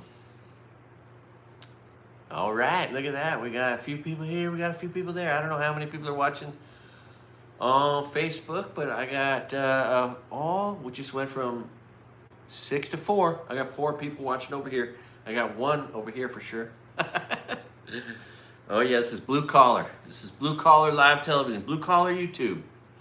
I am $20 away from my first check at YouTube, right? I have a monetized YouTube channel, and I have so far made from advertising $79.81. So just $20 and some change away, and you get your first check when you get to your first $100. So that's just kind of funny. Hence my me describing my YouTube channel as Blue Collar YouTube. Man, if that one ex-girlfriend is watching this, you want to come stay here, I won't hit on you. I'd love to cook for you. What else? It's kind of fun being on Facebook because there's a threat, there's a chance that somebody I've known my whole life could be watching this, right? And as opposed to the people on YouTube, which there might be 1 or 2. There are some of those, but Facebook is a whole nother world, right? It's a whole nother world. The head of vaccine, the head vaccine regulator, he got fired just as disease is breaking out. Disease that could be mitigated by vaccines, by measles vaccines. I am skeptical, but I am not fearful of a vaccine. I don't take those stupid flu vaccines, but I did get 2 shots for COVID, and I got all the normal shots growing up. And sometimes when you get a job, you got to go get a tetanus vaccine, and I'm not afraid of that. I mean, it is what it is. The numbers are numbers. It's science, It's a sad and funny thing when you go through Utah and you see those billboards that have science and then the circle in a line through it. Oh my God. Here at the God Awful News, we fly our Constitution upside down until we can do otherwise. That's how that's going to happen. Here at the God Awful News, we like to pull our nuts out and show them to people. These are my white nuts. Oh yeah. Oh, let me show you my black nuts. Oh, look at my black nuts. These nuts are glazed. Let's put those on. All right, I got my black and my white nuts in full display. Oh, gee shucks. Who got to write jokes when the world is this funny? What's going on? Stock market down. Crazy day in the stock market. People are losing money. Average price of eggs fell. All right, hey, we can afford eggs again. No thanks to any efforts by any politicians. It was just the market taking care of business, which markets will often just take care of business on their own, unless they're tampered with, like it's happening so heavily as of yesterday. And boy, is there just a failure.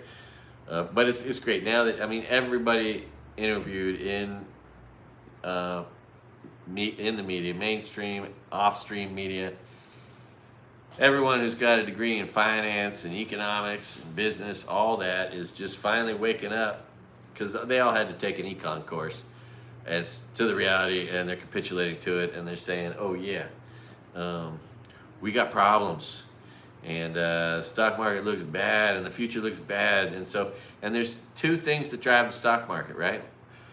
I've mentioned them before. There's always only going to be two things that drives the stock market, and that's news, which is just all bad.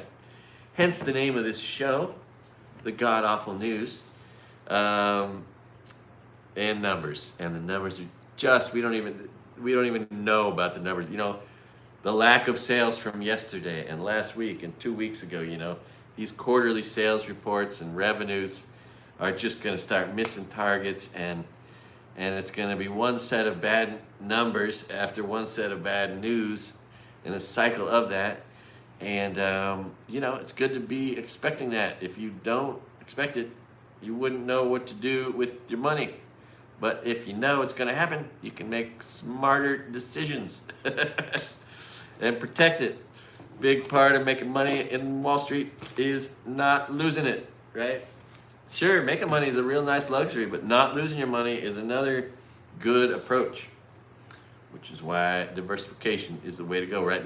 You got to assume there's some idiots out there who are like, oh, I just went all in on Tesla, right? At $400 a share or $300 a share, and now they're in the red with all in, right?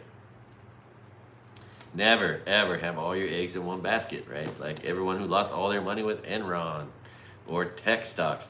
So I think the new tech stock trade in 1997, 1998, if you bought a tech stock, a .com company, it went up. It went up automatically. People were getting rich quick, pretending to be smart, but just by buying any internet company and just getting rich overnight. It wasn't me, I wish it was. But now we have another trade like that on the radar, and that is the corrupt Donald Trump trade, which we saw with the Newsmax coming out and going up to $200 whatever dollars a share on day one. And we saw with DJT, a company worth negative $4 a share, went from whatever it came out at, $10, $15 a share, and shot to $80 a share. And it was just a get rich quick scheme, right? And it's these Republicans, billionaires, pumping it, obviously, pumping dumps, purposeful. And now that there'll be no legal accountability, I mean, that trade is going to be on for the next 3.5 years. I don't know what the next right-wing, fascist-supporting Nazi company is going to come, that comes out, goes public, you know, maybe Rumble, or I don't know if that's a publicly traded company, but any company that is Donald Trump associated just might be a get-rich-quick scheme that you would want to take advantage of, like just by buying 100 shares on opening, or 1,000 shares on opening, you know, on opening day. My goodness, I'm gonna be looking for that. I mean, I just realized, holy shit, if I could do that like once, twice, maybe I could really affect my whole life. But in the meantime, I recommend playing defense. The one play that is just ongoing, maybe down today, but it is Palantir, which is evil company, right? And just like Tesla, you don't want to own evil companies. But if you can make money from them, it's hard not to, right? And Palantir is just going to go up. I mean, by the time J.D. Vance is out of office, who's in the pocket of Palantir in 4 years, that's going to be like $500 to $1,000 a share, I think. And right now, I think it dropped to 85. But I think when Trump was elected, it was like at $50, $60 a share, shot up to 110, down to 85, and I think that's a pretty safe play. That's a growth stock. That's a company that isn't going to pay a dividend, like Annaly Capital Management. You know, Annaly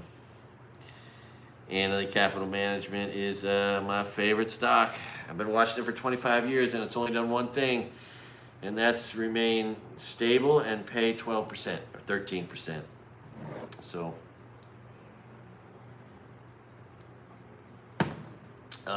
it's funny, these people who are online bullied, you can always just not tune into anything online and just not know people are bullying you.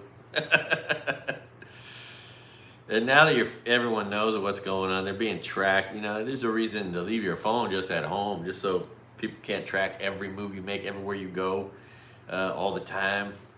And if you don't have good legal status, you might want to get a Faraday cage and just be invisible to the GPS trackers entirely.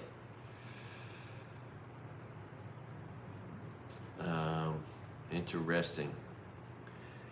Unveils plan to faster tax cuts. Oh God! So Senate unveils plan to fast-track tax cuts. Yeah, that really plays out well on Americans' minds. We don't want tax hikes because we know what they're saying. They lied last time. They said they were giving one to the middle class, and they're probably going to do that too now. But they're not. They're giving it to billionaires. And they're going to say, and I guarantee you, it's a Ponzi scheme. The one where they're supposedly going to give people like me free, no taxes on tips. That's going to be a play to try to make the world like shitty Florida, where it pays its servers $2 a share, right? Here, servers are getting paid $14 an hour, right? And they're taxed on their tips on top of that. So, yeah. But you know what will be easier? What will be smart for everybody? Doing the same thing for everybody? The smartest tax policy in the world would be to just give everybody a $50, $80, $100,000 tax break, right? Tax deduction. So if you make 50, 80, 100 grand, wherever you want to set that price, the thought of even filing and paying tax is just stupid. You never have to, right? Making our jobs for IRS easier. You're helping everyone at the bottom that way, and you just push all the taxes on every dollar over $100,000 in income. Make all taxes start there. And then that single mom making 85 grand a year, working 2 jobs, can afford shoes. And the rich people at the top will benefit because they own stock in Nike. And the more moms that can afford good shoes for their kids raises Nike stock price, right? Anyway, it's weird. I don't understand when there isn't an effort by the billionaires to want to help the people at the bottom do well, because it just makes them richer if they're invested, which they are. Anyway, Ben Hagen, the Hagen family. Now there's a quality family right there. Holy shit. All right, that's like royalty in my family. There's few Hagens I don't look up to, or have a lot of. Well, there's no Hagens I don't look up to or have a lot of affection for. There's just some Hagens I don't know very well, you know. But yeah, this is my news channel, the God Awful News, and we're doing a stock market watch because I've been watching the stock market for 40 years, and I made the perfect call on Wednesday. If you want to check my Facebook page, and I think it's going to extend out. And if you took my advice, you just saved a lot of money, right? By not losing money, you make money, and you could game the downside, but at the very least, you want to not lose money. And I might be the best advice person who's free, who's right here at the end of a phone line. Why don't my rich friends say, okay, Craig, man, what should I do with my money? Right? But because I don't really have any, no one thinks that's the guy to ask. But I'm going to be right a lot. And the stock market is down 1,368 points, unless that's old news. Let's see, is this changing? Is this stuck? Oh, no. Okay. What's going on with Rivian? Rivian is just. I think I wanna own 100 shares of Rivian. I think. You know, which is. Oh, look at that. yeah, down 6% today, but it's close to its all-time bottom of 10, down from 125, and its main competitor is a chess piece just being taken off the board. Tesla is done. I mean, the market. What's the market going to be for Tesla? Republicans in our country, people who champion huge trucks instead, who hate electric cars, who only want gas, oil, combustion motors. That's going to be your target audience, because ain't nobody with an education who cares about democracy is going to buy one, and no Canadians are going to buy one. And there's 20 European countries that are never going to buy a Tesla, and they're setting them on fire in Europe now too, and those people won't be, called a terrorist. They'll get punished, but they won't get the punishment our terrorists get. It's all very interesting on the outside, but I might want to get on the inside. I am very Rivian curious. I mean, long term, where's that going to be in when this plays out over time, when the numbers start rolling in, because we haven't had the numbers yet, right? We got all the bad news, but no bad numbers yet, and all the bad numbers are coming. Of course, the price of oil is going to come down, as there's one, and the price of gold is going to be going up. Although today it's down. It just hit its all-time high, and the value of the dollar is going down. We're going to be able to. It just went down 5%. So if you go overseas and spend money, your dollar's worth 5% less in the last couple months, and it continues to go down. Oh yeah, so back to that case of our local doctor made the national news. This fucking dipshit, right? God damn, if you have everything in the world going for you, you got a nice couch, you got a nice bed, you got a kitchen like that, or way better, you got you got a bathtub, you got big screen TVs, you got a good job like you're an anesthesiologist, and you want to throw that all away because you just got to kill your wife? God. So now he's going to be sleeping on concrete and taking a crap next to Bubba in a tiny cell for the rest of his life. And if you're inclined to do harm or crime, I recommend you take another look at your TV and say, do you really want to give up on that? Right? If for no other reason, the reason of not giving up on your couch, or if you have a lazy boy, oh my God, you should never do crime. Because that's the greatest invention mankind ever made, a lazy boy chair. If you got one of those, don't commit any crimes because you don't want to go to jail. That'll be you'll miss that shit a lot. Oh, if you just gotta try to harm some child, rethink it, man. Think, hey, let's not harm this child. Let's keep my chair. Stay home, do less harm. Don't do time. Oh my God. Anyway. What is going on? NASDAQ getting crushed. Whoa, down 5% today. And it was already down 18%. So we are right there at close to a quarter. 25% of the entire NASDAQ market is gone. And until it comes back, it doesn't exist again, right? Yeah, maybe it'll come right back. But maybe it won't. And you never know. And the S&P broke down below 5,500, which everyone in this little world here, the stock market world, they're all, oh my God, if it goes below 5,500, it's all hell breaking loose. And that happened. It is happening. This is a consequential day in the history of the stock market. So that's why we're live here at my new show, The God Awful News. Because if you think the news sucks today, just wait. All right. Gee whiz heck. Of course, the master plan of the actual deep state is this anti-nationalists. They call themselves Christian nationalists, but they're more like Luciferian anti-nationalists. Ziklag group. And this was their big plan. Attack the vote, right? Clear the voter rolls of as many people as you can by challenging votes. Attack the vote itself with voter integrity, right? And then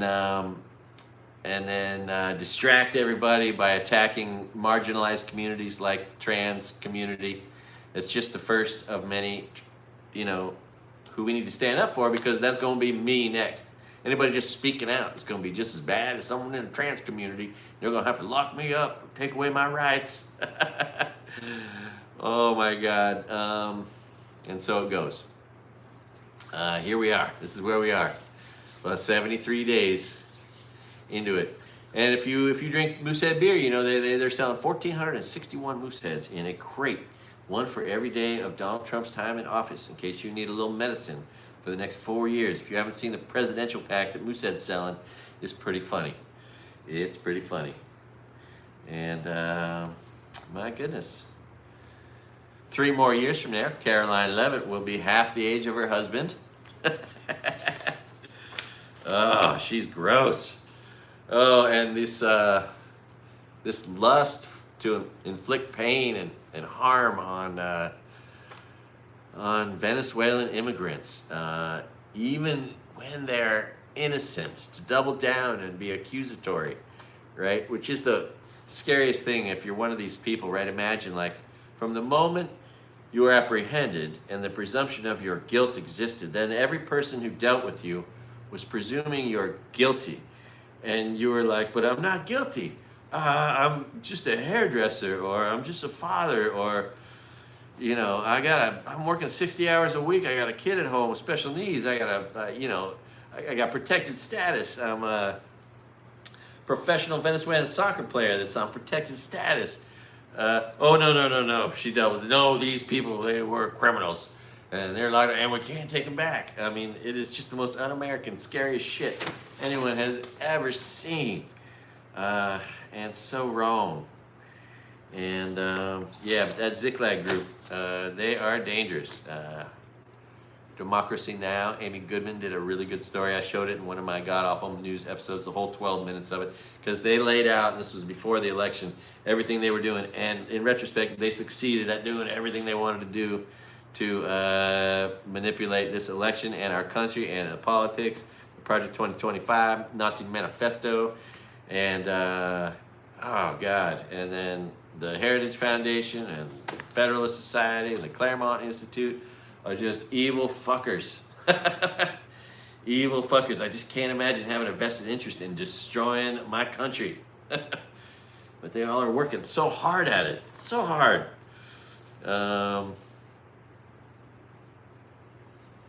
Yeah, I just finished. It took me 3 weeks, but I did my best to drink a bottle of Crown Royal. And you all know that story. It was made for the king and queen, and then they just kept making it. You have Crown Royal. Read the back of the label. And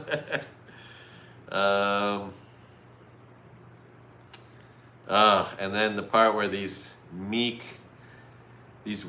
meek weaklings, Republicans, Russ Vought, wants us to feel threatened. We want these people to be afraid of us, afraid to go to work, be threatened by us Republican traitors. God, give me a break.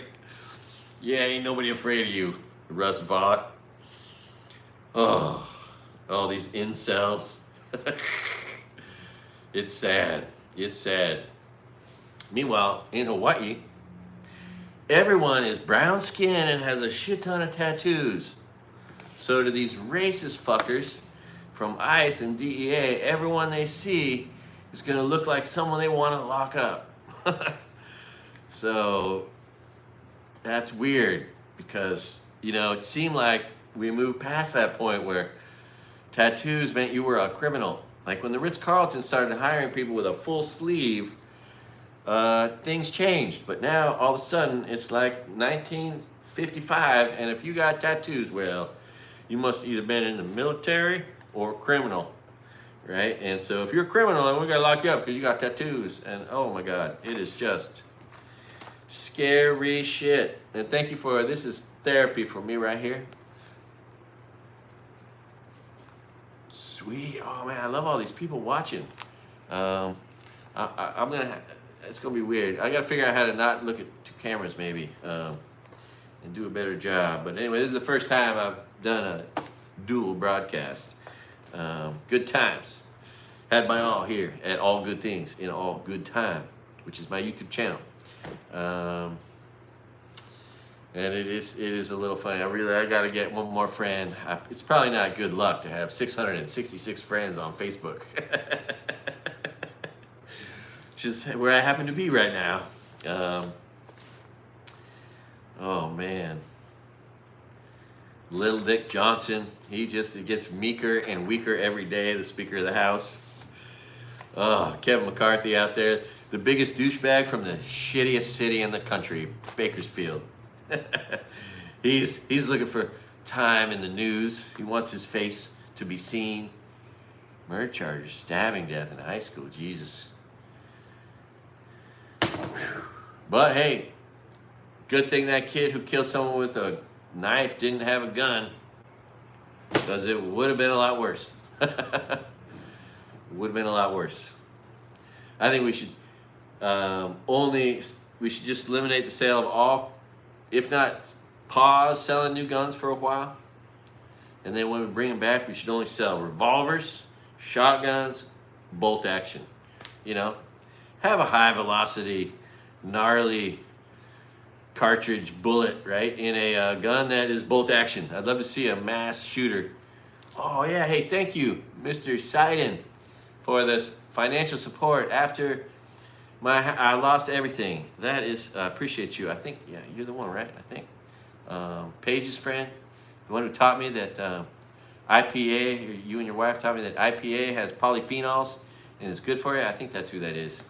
Anyway, shit, where was I? I don't know. Oh yeah, wouldn't it be great if we paused selling new guns, but then when we started selling new guns again, we only sold those kinds. Like, let somebody have a 50 caliber bullet that'll go 2,000 miles an hour, but be bolt action. I'd love to see someone try to do a mass shooting with a bolt action, you know, high velocity gun, right? It would be a lot harder. Because we definitely don't need bazookas, hand grenades, or M16s on the streets of America. My goodness. And Republicans call themselves the party of common sense. Oh, this is the worst. That's the hardest thing to swallow ever. Rivian, Holden Stuff, seems to not want to go lower than $11.60. I kind of want some. Oh, economists slash growth. Oh yeah. All economists are slashing all estimates on all growth, gross national product, gross domestic product. All is going down. Our country's economy is shrinking. It's shrinking like a medium-sized penis on a cold day. And yeah, you don't want to know. Yeah. So I mean, and we don't even know the effects. We haven't seen all the true exodus of all the people doing all the work that we depend on, picking our crops, cleaning up after us, taking out the trash, the people you don't see, the janitors, the cooks, the dishwashers, my God, landscapers, you name it. Holy shit. There's just, I mean, yeah, I imagine there's going to be so many stories about all the things people are doing, because if you contemplate the reality of getting abducted and put into a maximum security prison, lost forever, a death sentence, a long and slow death sentence, you would do anything to protect your freedom. You would move into the hills and live in a tent, and you would move into your friend's basement or attic if they would let you, if they're willing to see you like Anne Frank, you know, and just create a safe haven in their home or in their property somewhere, you know. I could see, you know, farmers having lookouts for ICE or DEA agents and plans of ways to protect their workforce. You know, what is going to happen? And all this accusatory shit towards people who were just not in favor of genocide and ethnic cleansing, being accused of being in favor of Hamas, which is a stretch and is just obviously ignorant, but that's their reasoning for taking people's citizenship away, speaking up, and that is very disheartening, because that puts a target on my back for speaking up, right? Or yours if you let your voice be heard. And Amazon makes bid for TikTok. That'd be interesting if Amazon owned TikTok. The deadline looms. I'm still not on TikTok. I wonder if I should. That'd be a real selling out. If I went on TikTok, I'd be selling out. But I might do it. Maybe I will. With the one phone that I don't care about being spied on from. I don't know. It seems like I think TikTok is just absolutely affecting people's thoughts and minds, and I think and whatever they can do through that to destabilize our country, they will do and have done. And I think that's part of the reason we have a 34-time felon, a rapist, a thief, a traitor, an insurrectionist, a functionally illiterate person who doesn't know the word groceries, never done any grocery shopping, never had a real job, never had a driver's license, couldn't pass a driver's test as president. So sad. A sociopathic, narcissistic, pathological liar. Oh my God. So sad. So sad. Anyway, so yes, Eric, maybe I'll come stay on your couch if I lose my FEMA housing. In between, I think my old friend landlord is going to postpone building, but then when they do, he's made suggestions that I have a home in the future in the same residence I once lived at. So that's reassuring, which means I could take a break and go to the mainland and just go from one couch to another couch, make videos of cool shit, and maybe ride a bicycle across the United States of America a fourth time as an old man, 36 years after I did it the first time. You know, maybe I'll do that. Who knows? Oh man, I'm gonna miss NPR and PBS if they get rid of those. Although there's a lot of people with money who have a moral compass who have been supporting these channels and will continue to support them. And I wouldn't be surprised to see some sort of angel investors coming in like angels to support and help PBS and NPR survive as they are under assault, as all pure journalism is under assault by these racist traitors, the Nazis in the White House, doing their Zig Heils. Oh my God. I remember a time when Republicans were proud to have won World War II, you know, defeating the Nazis, and now they are the Nazis, and this is such a fall from grace. My God. Can you imagine a line of people in a march with tiki torches saying Republicans will not replace us, right? The great replacement theory is Republicans want to replace all of us who aren't white guys, I guess. If you're a woman, your history is gone. Black person's history gone, right? They want to replace history with white everything, which just makes us white guys look bad. It sucks. But the real great replacement theory is white people trying to replace everything and everybody else. Oh my God. But yeah, that would either be a good bit of performative art or a part of a protest or interesting video or part of a TV show or movie. You know, the visual of people with tiki torches yelling, Republicans will not replace us. Woo! All right, we're having a good time now. How long have we been on? 138 minutes live. What America really wants to know, you know, in addition to being heroic because he defeated a super racist bastard's record in Congress, Senator Cory Booker. I didn't realize he was a tight end at Stanford. That's pretty cool. And grew up in Bergen County, where I have relatives, and where I got married. I got married in Bergen County. My ex-wife is from there, so I know a little bit about Bergen County. And then he went to Stanford, and then to Rhodes Scholar. But man, 25 hours on his feet. So, what America really wants to know is, was he wearing a diaper?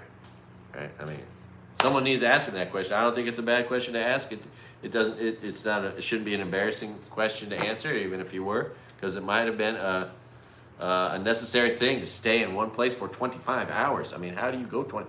I guess he just didn't drink water or coffee. He just stood there and talked. I guess he was fasting. Maybe he ate salty things to dry himself out. But how did he do that? He didn't even take a piss break. That's amazing. That's amazing.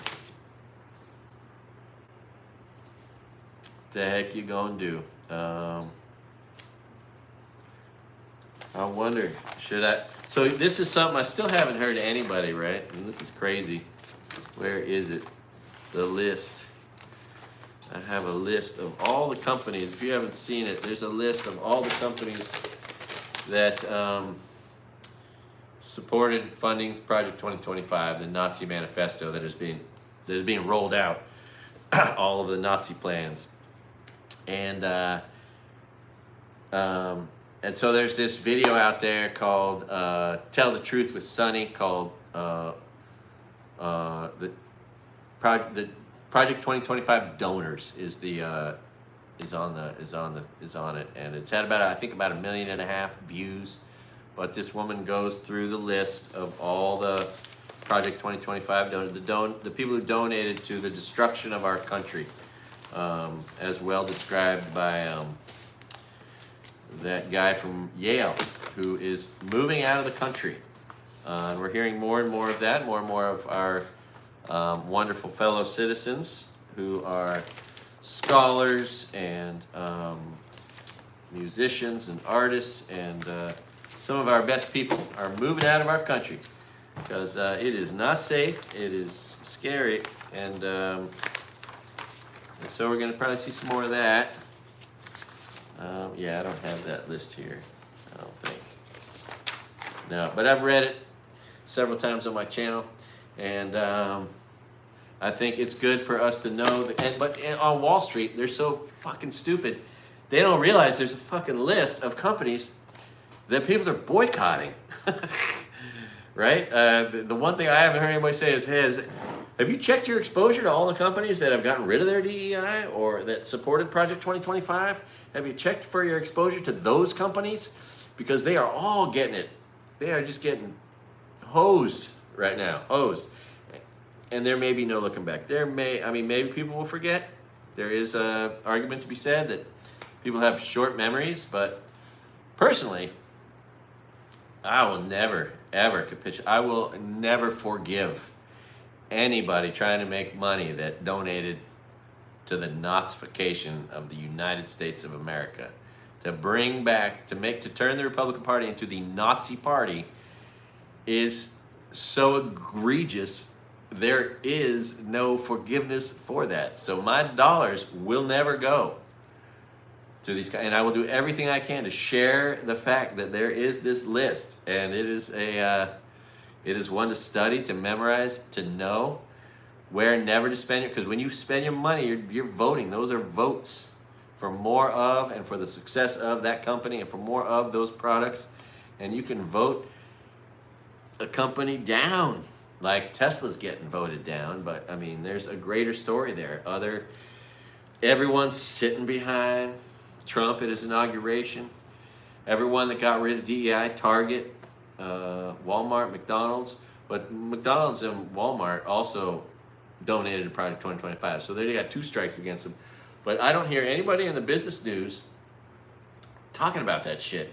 And why? How are they so disconnected to the real world? But anyway, that's what I'm here for, the god-awful news.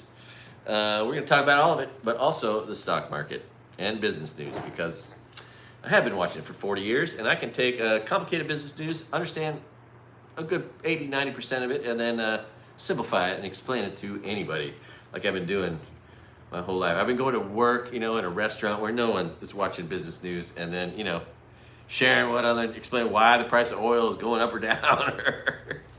Anyway, and talking to my guests, like when in the year 2000, when Amazon dropped to $6 a share, it was easy to see that was a smart idea, and I told everyone I could, anyone that listened to me, And Yahoo dropped to $4 a share, although it didn't make the same kind of recovery. It still went to like whatever 35. I don't know where it is now, but anyway, yeah, this is so easy to see. And if you're someone that plays the downside, you've been the big winner. Anybody that's sold Tesla stock short at its peak has just, made freaking ridiculous, unlimited money. I mean, think about it. If you sold 1,000 shares short at $488, you just made $200,000 watching it go down in like 2 months. But anybody that bought just a little bit, I mean, my God, 1,000, what was it, 10,000 into 2 million? Is that, I haven't done the math, but the Newsmax trade was just insane. And that is maybe the way to get rich quick moving forward. You find the next Donald Trump stock that's going to be corrupted, pumped and dumped, and you buy it at the open on its first day. Should have tried that with Newsmax. Holy shit. I could have just made enough money to affect the rest of my life by only investing like $1,000 or $1,500 or whatever. Holy shit, into like a couple 100,000. Holy shit. Anyway, well, this is fun being on Facebook and YouTube simultaneously. It's a first for me. I need to do more of this. I need to branch out from YouTube, and I do have all these nice people on Facebook. Some of which are on there like every day. Their minds have things like, how many likes did I get today on this thing I posted? Those shitty thoughts bouncing around your mind that are side effects of Facebook. Facebook side effects are not good. They're unhealthy. That's why I generally am never there. And then when I go there, I have a reason to cry. Like losing Big T. I can't believe Big T, that guy was indestructible. How could he die? He eventually ended up having this really healthy diet, but for years he was a single guy, paddled hard, and ate McDonald's a lot. I wonder if that's what killed him. I think he got cancer or something. Anyway, yeah, what's going on? What's going on with the stock market? Oh, Dow still down. Wait. Oh, is it closed? What time is it? No. Stock market, yeah, the market's still open. Here we go. That's the interesting thing when you live here. The market opens at 3:34 in the morning. So, and I've been up since 2:30. I knew this was going to be a monumental day. Expectations were that it would open 1,000 points down, and then it went to 1,500 points down. And a lot of people are losing are at the first level of fright because they're seeing what they thought was their future, their 401k, their retirements diminish like in real time, in real amounts. Is that the Dow? Where's the Dow? There it is. Yeah, it's down $1,358 right now. 3%, 3.2%. In addition to the 8% it was already down. So I think that overall we're about 11% down, maybe 10. Meanwhile, NASDAQ is down 25% total. 5% more today. And man, I could write so many future Simpsons episodes right now, telling what's going to happen, the future news, from all the shitty people that are going to get the Lifetime Achievement Award at the Kennedy Center, to Barron Trump making his coming out party on the Joe Rogan show, and all the rest. The stories of people moving into the mountains, moving into the basements, moving into the attics, the people hiding from the Gestapo, the secret police going around rounding people up, sending them off to their death, to be lost, forgotten, exiled like ancient freaking. Oh, and how long will it be before your future news? Oh, Russia says we'll take your prisoners. Putin and Trump are getting along so good. Putin's like, yeah, send your prisoners over here. We'll build some detention penalties facilities for them. You just give us a bunch of money and we'll treat them like shit until they die and make money. inflicting pain on Americans. Yeah, I'm sure Putin would love to do that, and any other cruel dictator in another country, um, like in El Salvador, right? Oh man. And I've never been able to tell what a hair extension looks like on a woman, but boy, Christy Gnome's hair extensions are so bad I actually can see them. It's the only woman I've ever been able to see hair extensions on. Also, her face is so fucked up. It's been ejected so much. It's like all puffy from, like, I guess, Botox, and got those huge lips, and she's always in some cosplay outfit while she's just killing puppies and destroying human lives. And proud to do it, which is just so disturbing. These people are such sociopaths. Oh, it's remarkable. I mean, and to be proud of it and to put it on display like the press secretary and oh God, oh how about that pretty lady with those little tiny hands, those little tiny feet, that pretty lady. What did you hear? Lady Evil Knievel and Liberace had a baby, and they named him Kid Rock. Oh, him in that freaking Liberace outfit with those tiny little hands next to the president with the tiny little hands. Oh my God, and that orange face. It is just one shade off, one shade darker, and that orange face will be Trump has almost blackface. When I look at him, I just think over and over that there's almost blackface. I mean, one shade darker, and he's all the way there. But, all right, Straka now. I refinanced Todd Straka's house years ago. I think he was anyway, I think he might be right across the street at Pohailani, which is interesting, because that's where I refinanced his property years ago. Nice guy that he is. Anyway, that's kind of interesting. Of the people on Facebook that are from my community or from my history versus being on YouTube at the same time with these, many of which are new friends, my YouTube friends and whatnot, is really fascinating. Whew. Cheers to you, everybody. Drinking my coffee black. And if I was drinking neat whiskey, it would be, where did I put it? Oh, right there.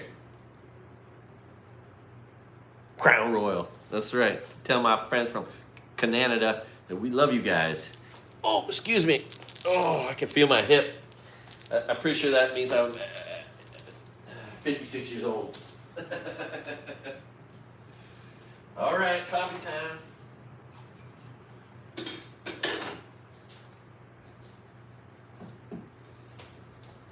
All right. Now, if you have a job and you're able to save more money than you make, now is a good time to open a brokerage account and send cash into it. If you have a pile of cash on the side that you're developing, you take 30% of that money and you send it in to Charles Schwab or Fidelity, whoever, all right? And you just put it there, and then you start watching the stock market. And you start watching the stock market, and your goal is to have 20 companies ultimately that you buy one at a time carefully. Now, you'll hear this idea of buying something low and selling it high. So right now, stock market's going down. So there's going to be a lot of companies you can buy when they're low. So what's coming is the greatest opportunity for wealth building. Another one, because they've come up in time. Every time the stock market crashes, that's a big opportunity. And I don't know how long this crash is going to go for, because there's so much incompetence that we know is on the horizon for 4 more years. Nevertheless, we're seeing a huge contraction, a retraction right now. And this is how people make like a lot of money on the stock market. They buy out when it is super cheap.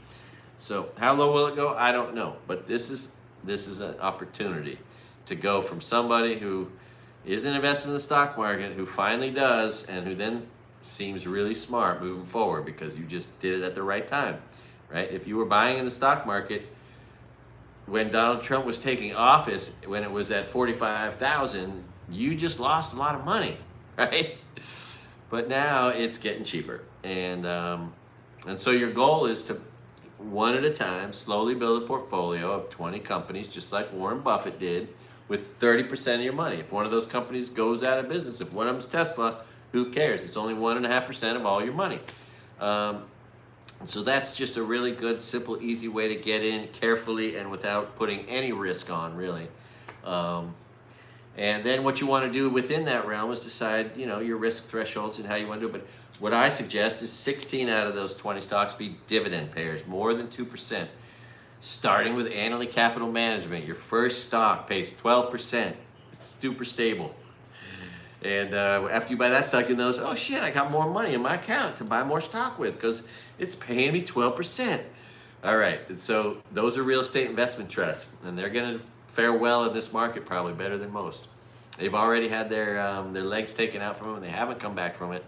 And they make money as interest rates go down because of a weak economy.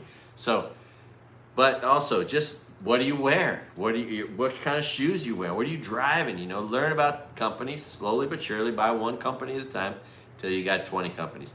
4 of them take a flyer on, like Rivian. Doesn't pay a dividend. It's basically a growth stock. Just came down from $125 to $11 a share, right? And so that's an example of 2 different kinds of stocks that you're going to want to put in your portfolio. It's a personal expression. It's whatever you like and want. You might have morals. Maybe you don't want to own a tobacco company. Maybe you don't care. Maybe you don't want to own a Trump stock, whatever. But start putting 30% of your money in the stock market. And we are in a moment here, moving forward, where there are going to be good opportunities. No one's going to know for sure when and exactly how those are best executed, but generally speaking, when the entire stock market goes down 10, 20%, when everything in the stock market's on sale 10 or 20% or cheaper than it was, that's generally a good time to be taking a look. Okay? Right? Like, it's not complicated. This is simple math. So the problem is, Joe Biden didn't just get elected, and he's not about to come into office and fix shit like he did the last time Trump destroyed the stock market. So, yeah, it was so stupid. People, yeah, anyway. It's funny, last time we had inflation, it wasn't anybody's fault, because it normally isn't. It's a thing that happens on its own. And the president had nothing to do with it. The president has nothing to do with the Fed funds rate and the cost of money. But everyone blamed it on Joe Biden, right? Different than this moment. This moment is a moment where you can blame all of this on the current administration, and it's pure, unadulterated incompetence. Holy shit. It is something to behold. I wonder how this is going to go down on Facebook. If this whole thing will be recorded or not. I'm very curious. And I don't know how someone makes money from Facebook, Meanwhile, I wonder if I have that on this phone. Let's see if, man, can you believe it? I'm communicating with Tennessee Brando in real life. It's pretty cool. Kind of like that guy. Can I get into analytics and all that stuff? Money? I don't know. Do I have that? Let's see here. Shit. Sorry. I was just trying to see if I have. I don't have the secondary app on that phone. Anyway, the one that has all your analytics and shows you how much money you've made. Because I'm approaching my first $100 check from YouTube, which is its own milestone. Will I ever make any money really from YouTube? Good question. I don't know, but it's exciting. Hence, why I identify my YouTube channel as a blue-collar YouTube channel, because it doesn't make any money, and I just work real hard at it. Anyway, cheers to y'all.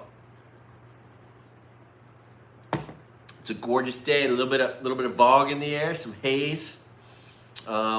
If you visit and you see a haze, or if you live here or anywhere in Hawaii, and you feel the sniffles, if your nose burns a little bit, that's just a fog. It's sulfur dioxide coming out of the volcano, which is erupting. That's an interesting thing. You can watch that erupting live. They have live videos of that. But before what's going on now began happening, this whole crater was a lake. It was full of water. And then lava came up and just, burned all the water off. And now it's just, and then it filled up with hot lava where there was a lake. And there's just constant spewing, and then maybe from time to time it's going to pop out the side of the volcano and start running down. It's crazy. It's crazy. I'm glad I don't live in a place where there's a erupting volcano. It would not be a reason to feel reassured. Plus, the air quality, isn't always good. We're about 100 miles away here, so it's got to slowly drift over here on a day with no wind, which is what we have right now. We have no wind out there. Oh man, I can't believe Big T passed away. This guy was everybody's hero. I mean, everybody looked up to the guy. He was so soft-spoken. He's one of those guys that didn't talk much, but everyone just loved, admired. They wished this guy was in his canoe because he was just so strong and was always all out all the time, right? I have, maybe to my discredit at times in a long race, tried to warm up, conserve a little bit of my power and energy. I don't think Big T ever conserved any of his power and energy when he was paddling. And he was on some of the state's best teams, He was one of those guys that the All-Star Club, Wailea, would, want and get into their canoes with all the best paddlers from Hawaii. And I think he eventually met a nice lady, had kids. He leaves kids behind. It's heartbreaking. Anyway, like every time I go on Facebook, it is heartbreaking. My grandma used to joke around. She lived till she was 99 and 11 months, but she'd joke around, how she'd call one of her friends if she had any friends left, if they hadn't all died. So ultimately you end up, if you live long enough, only knowing people younger than you, I guess, which is interesting. And so it goes. Stock market watch. How many minutes have I gone live? 162 minutes. So that's 2 hours and almost 3 hours. Almost 3 hours watching the stock market get crushed. But it seems to be pretty stable. Around 1,300 points down. 1358 seems to be stuck there. Why is it so stuck there? Is it stuck there? What is really going on? Oh, is it at a different time? No. It just doesn't, anyway. And then what? All around the world, everyone's economy just took a huge hit. I wonder how many trillion. Let's see, we were at 4 trillion when it got to this point before, 4 or 5 trillion. So it's 5, probably 6, 7. Probably gonna hear something like $8 trillion came out of our stock market, and then around the world another 10 trillion. I bet like $20 trillion just vanished due to really dumb economic policy. Anyway, I wish I could tell. It says it doesn't. Anyway. This is all a learning experience.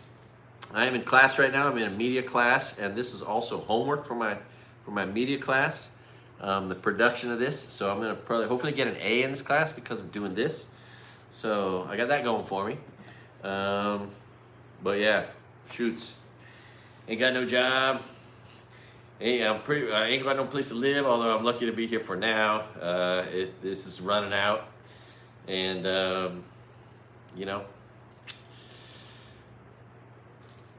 while the news might be depressing, don't mean you gotta be depressed, right? It's still a good day to be alive.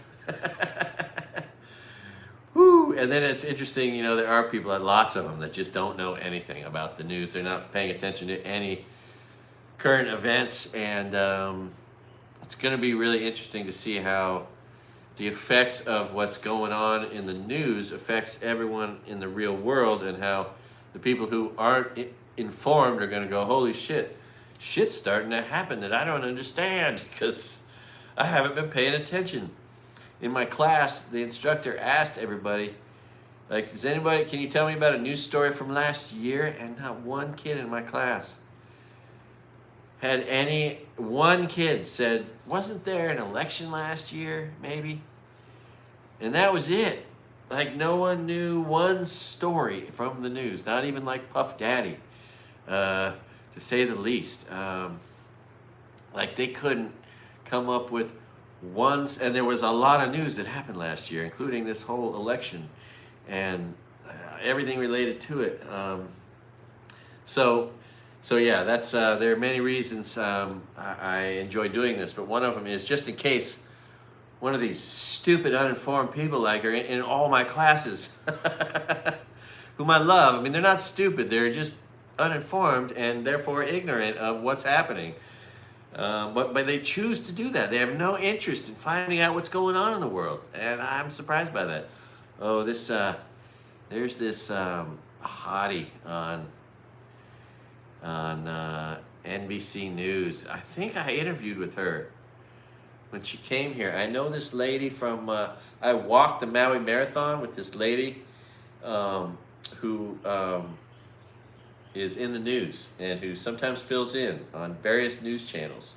And she seems to have a full-time job working in the news. CBS, News Nation Now. I don't know where she works, but she called her friend who was a reporter here, and we hooked up, and I did an interview that went worldwide. And I think it was this beautiful blonde I'm watching on NBC. I think that's who interviewed me.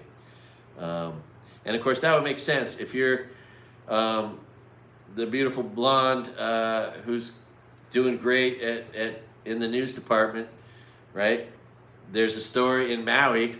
Who goes there? You know, someone who, that's an assignment I think a reasonable reporter would want to take, right? Oh, I have to go out on assignment, right? And it's not Beirut, it's Maui, right? So I don't know if that's her or not, but it was captivating because she was such a smart, attractive woman at the same time. Anyway, like this lady I'm watching right now on NBC News. Anywho, thank God Bloomberg has a 24-hour business channel, because that's all I got. I don't have CNBC. I don't have cable. If I had CNBC, I've watched that for so long. But God, Joe Kernan is so shitty now. It's so sad if you watch business news. It's just gone so stupid right wing, and they just act like such morons. They're so removed from the real world. But them are what you call country club comedians country club Republicans that don't care about. They have no moral compass. They only vote to protect themselves from taxes. It's the bribe that they accept, right? Most Republicans are accepting a bribe. They've been duped into thinking that pro-death is actually pro-life, and so they vote to protect no one from anything. They vote to hurt women by taking away their health care, but they're tricked into that, right? And then there's the gun. Oh, I gotta protect my gun. So if that's your main issue, then you're bribed with that. Oh, we're gonna make sure you don't have to take a test or have a permit or anything. You can just carry one down the street in Texas, Arkansas, Missouri. So there's that bribe, right? All the different bribes. Oh, I hate vaccines. I don't trust vaccines because my mind's been fucked up by TikTok and Facebook. Okay, so that's your bribed issue that you were stupid enough to vote for. Or you listen to a dipshit liar say, I'm good for the economy. I'm gonna bring prices down on day one. That was your bribe. You were like, oh, he gonna bring prices down because he said he would. Even though you're not aware he made 50,000 lies up to this point. Like, trackable, knowable lies. The guy's a pathological liar. Everything he said in that speech yesterday was a lie and stupid and ignorant. Oh, it's amazing. It's amazing. I mean, if you didn't check out when he said, oh, I can just grab women by the hoo-ha, and then you're still all in on this shit, goddamn. Republicans have just no moral compass at all. Or are they smart? Or do they care about their country? And if you're a billionaire, why do you want to drive around in a country that's just being destroyed? Wouldn't you want to drive around in a country where everyone's happy and there's less crime and more happiness. I mean, my goodness, I don't get it. I don't get it. And I don't get why the numbers aren't changing on this graph for the Dow. What is up with this? Is it closed for the day? Oh, maybe. They might have, okay, so maybe, because I'm talking to you, you know, I'm not listening to the news, but they might have shut down trading for the day, right? When they're too frightened and too much money's being lost, they'll just stop trading altogether on that day. Wonder if they did that. I wonder what's going on here, because I'm not seeing any movement, and the market should still be open. So let's see, is NASDAQ moving at all? I wonder if that one has been stopped also. It's down 890 points. A good 20, close to 25% of that entire market, which is trillions, so many trillions, just taken right off the chessboard. Oh man. And how about this poor teenager kid? I mean, stupid poor teenager kid who, and then the other poor teenager kid, the one that killed somebody, and then the one that got killed. My God, throwing your life away before it even gets started. Not recommendable. Oh my God, are we gonna have death squads? Are we gonna have Trump death squads going? I mean, they already are. The ones going to El Salvador, that's a death squad. They're being taken off to their slow death. But will we actually have them? Military parades, martial law, is that coming? And these states, Alabama screwed itself so bad. Their top two employers just had all their jobs cut. Top two employers in the whole state. The Weapons Depot and the Health and Human Services, the Institute of Science, Institute of Health, where they're curing diseases, preventing diseases, saving lives, rolling out experimental, treatments that save lives. Gnarly. And those people voted to screw themselves. Why would you do that? Would today be a good day? Like I like to say, I can't do nothing about being this ugly. I can't do nothing about being this dumb and smelly, but you can stop being a Republican. You can free yourself from that shit-ass stench of an insurrectionist traitor. Incel that threatens people for the fun of it because you want to make women afraid of you. Oh my God, yeah, you can stop being a Republican. You don't have to have that stench.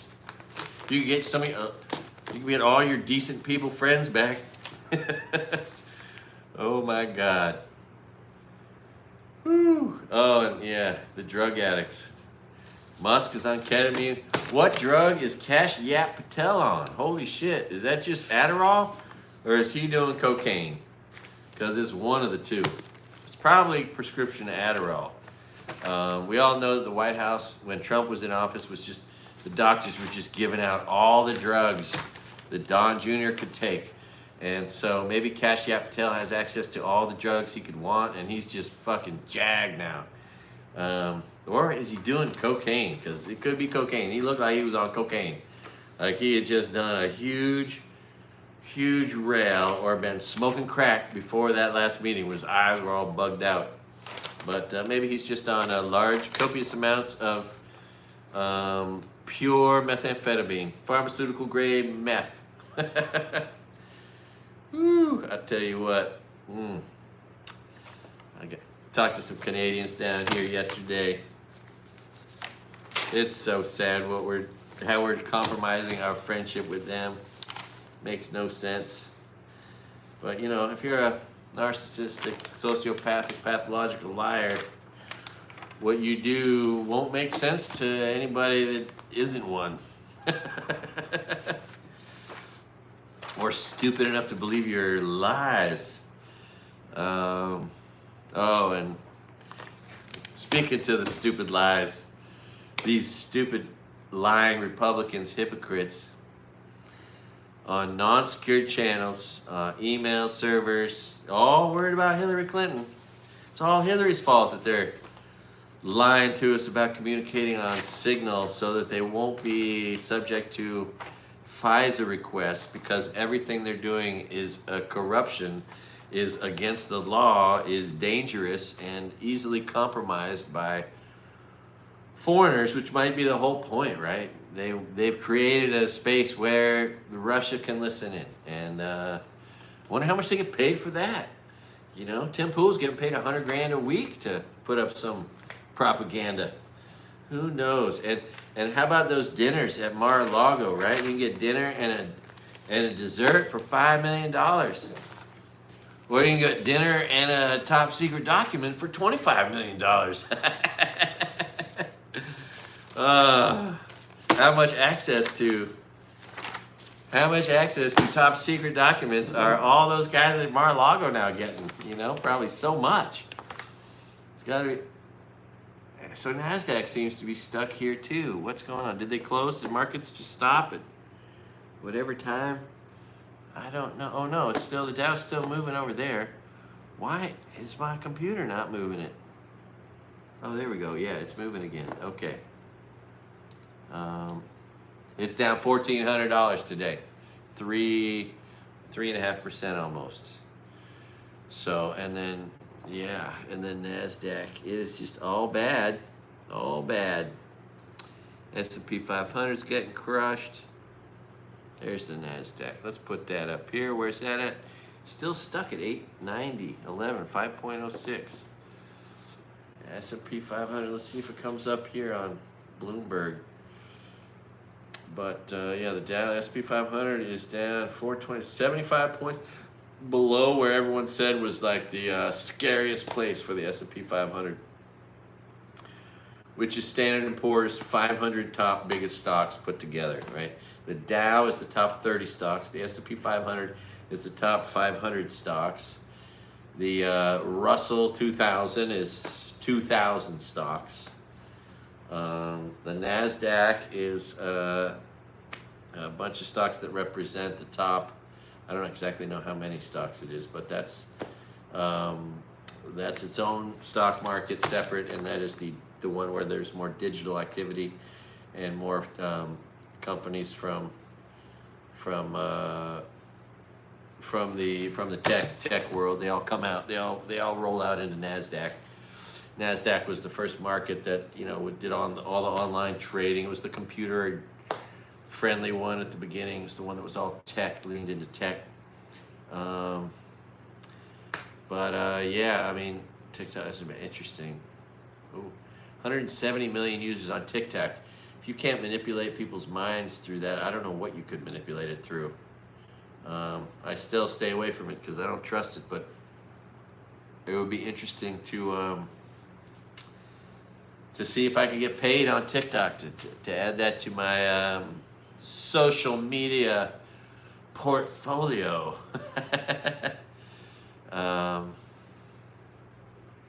Anyway, how long I've been on here now? 180, so 3 hours. I'm going 3 hours live. Something I've never done on Facebook. I've never done this on YouTube either. My news shows where I've covered all of the news, literally all of it, are typically about an hour long every day. It's a pretty good homework assignment to give yourself every day. But since I'm living here in beautiful isolation, relatively speaking, I don't go out as much as I should. I'm not exercising enough.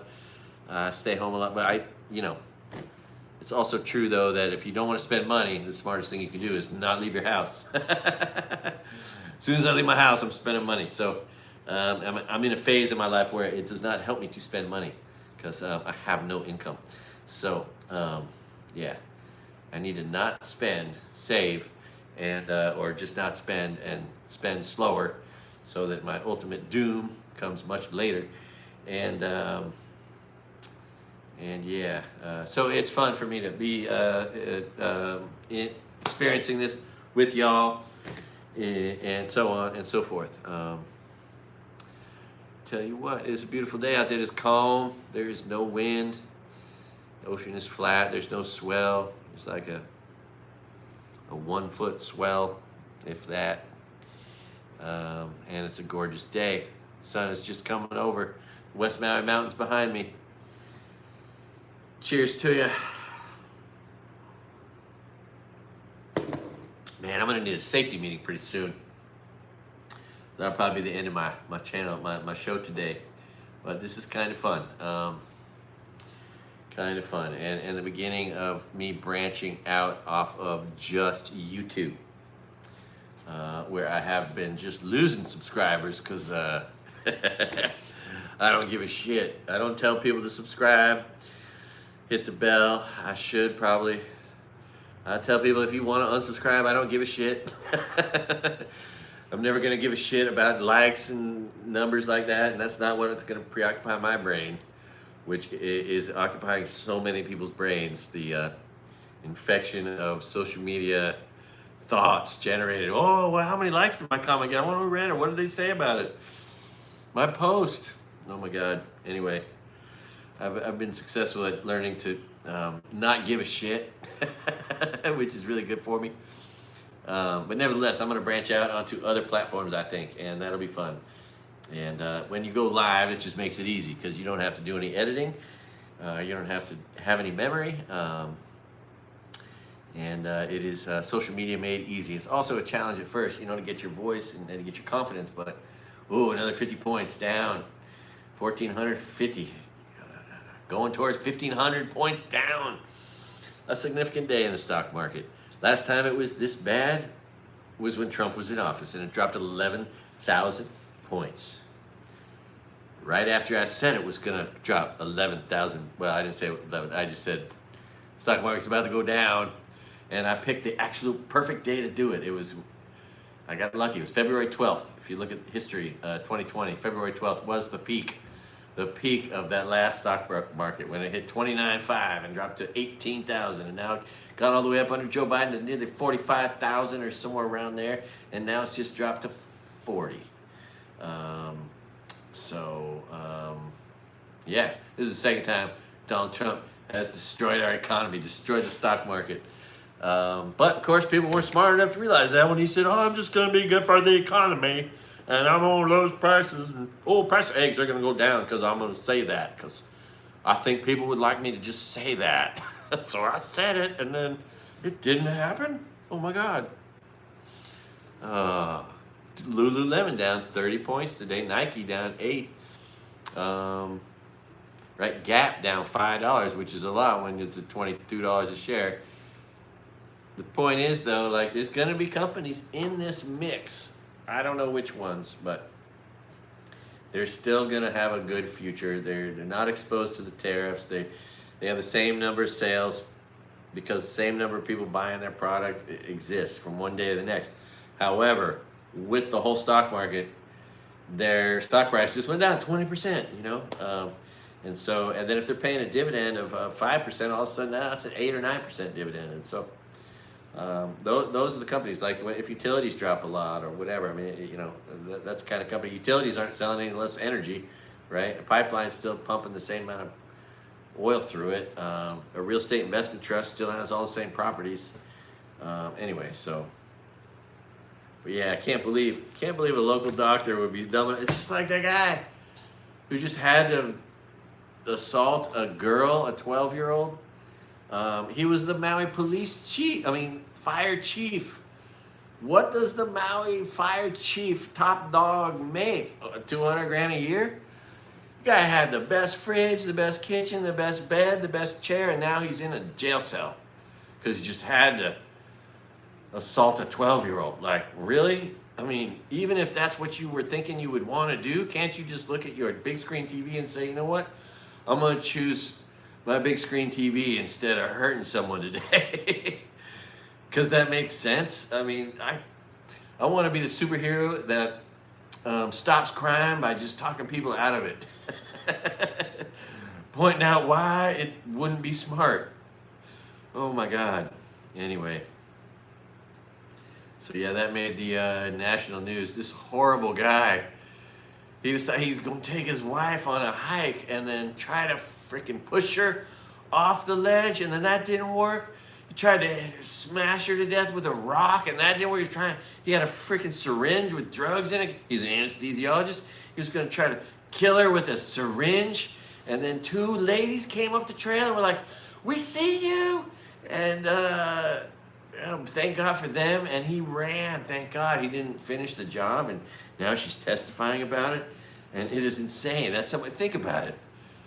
I mean, of all the people in the world who had everything going for him, he had the perfect life on Maui, right? If you have everything in the world going for it, if you have everything everyone could ever wish for in life, and you live here, and his wife was a beautiful woman, boy, is that a stupid thing to do. Throw that all away. You couldn't have more on this planet to throw away than a perfect life on Maui. Which I presume this guy easily could have had. Would still have.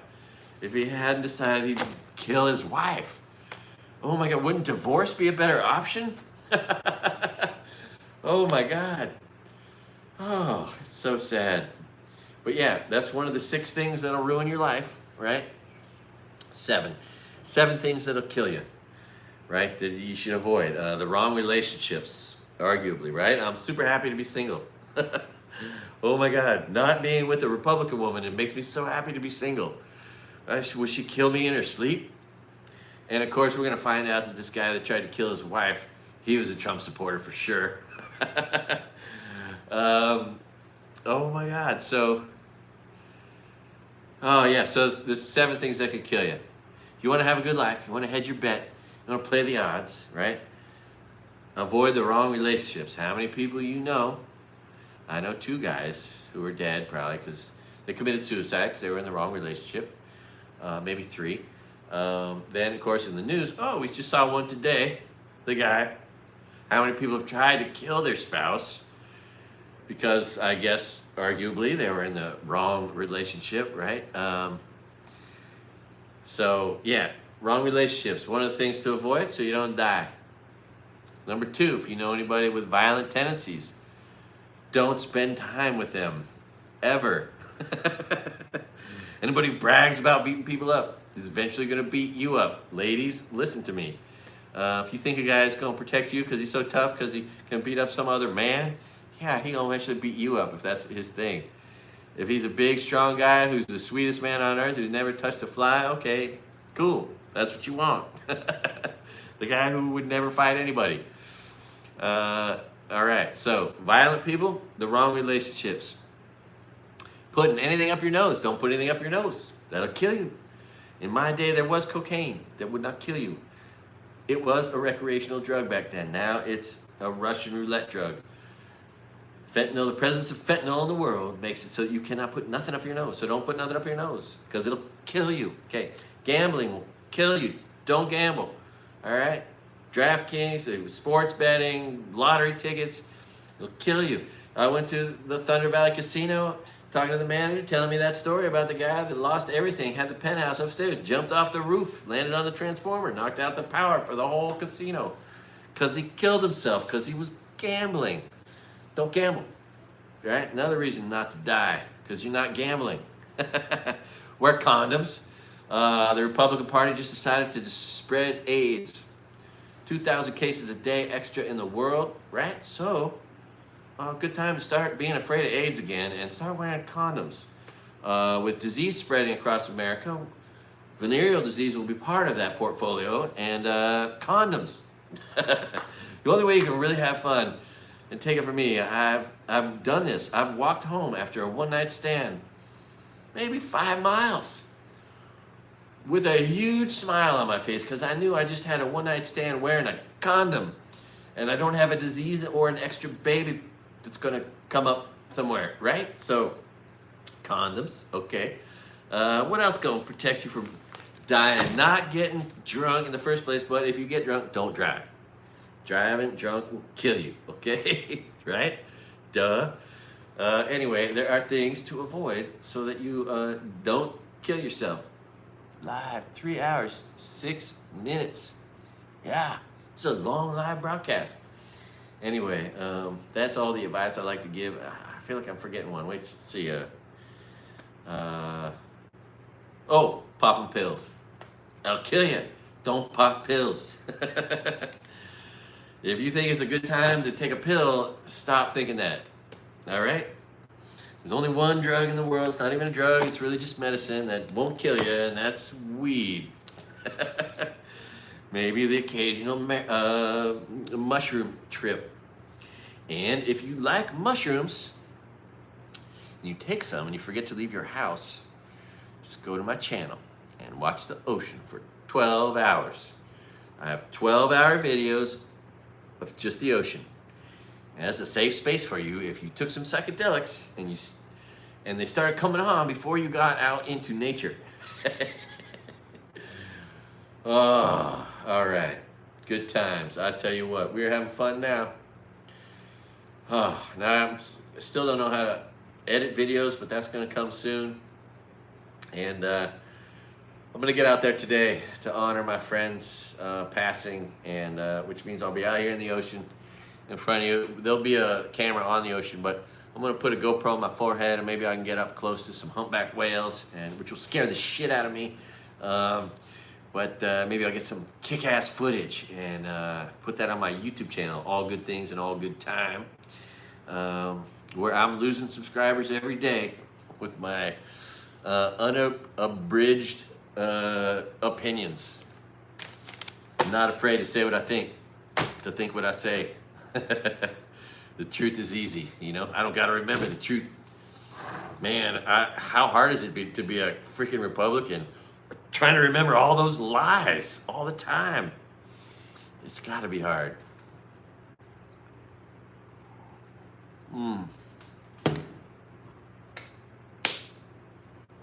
Why isn't this budging? Let's see, if I go 5-day and then back to today, maybe that'll do it. 1 day. It's just still, why is that? I don't understand. Anyway, I'm on Yahoo Finance on my laptop and trying to watch the markets there, and then up here on Bloomberg surveillance, I'm seeing live numbers moving, but I'm not seeing them here. Anyway, that's neither here nor there. What else? Corey Feldman, that's funny. I didn't know he was a musician.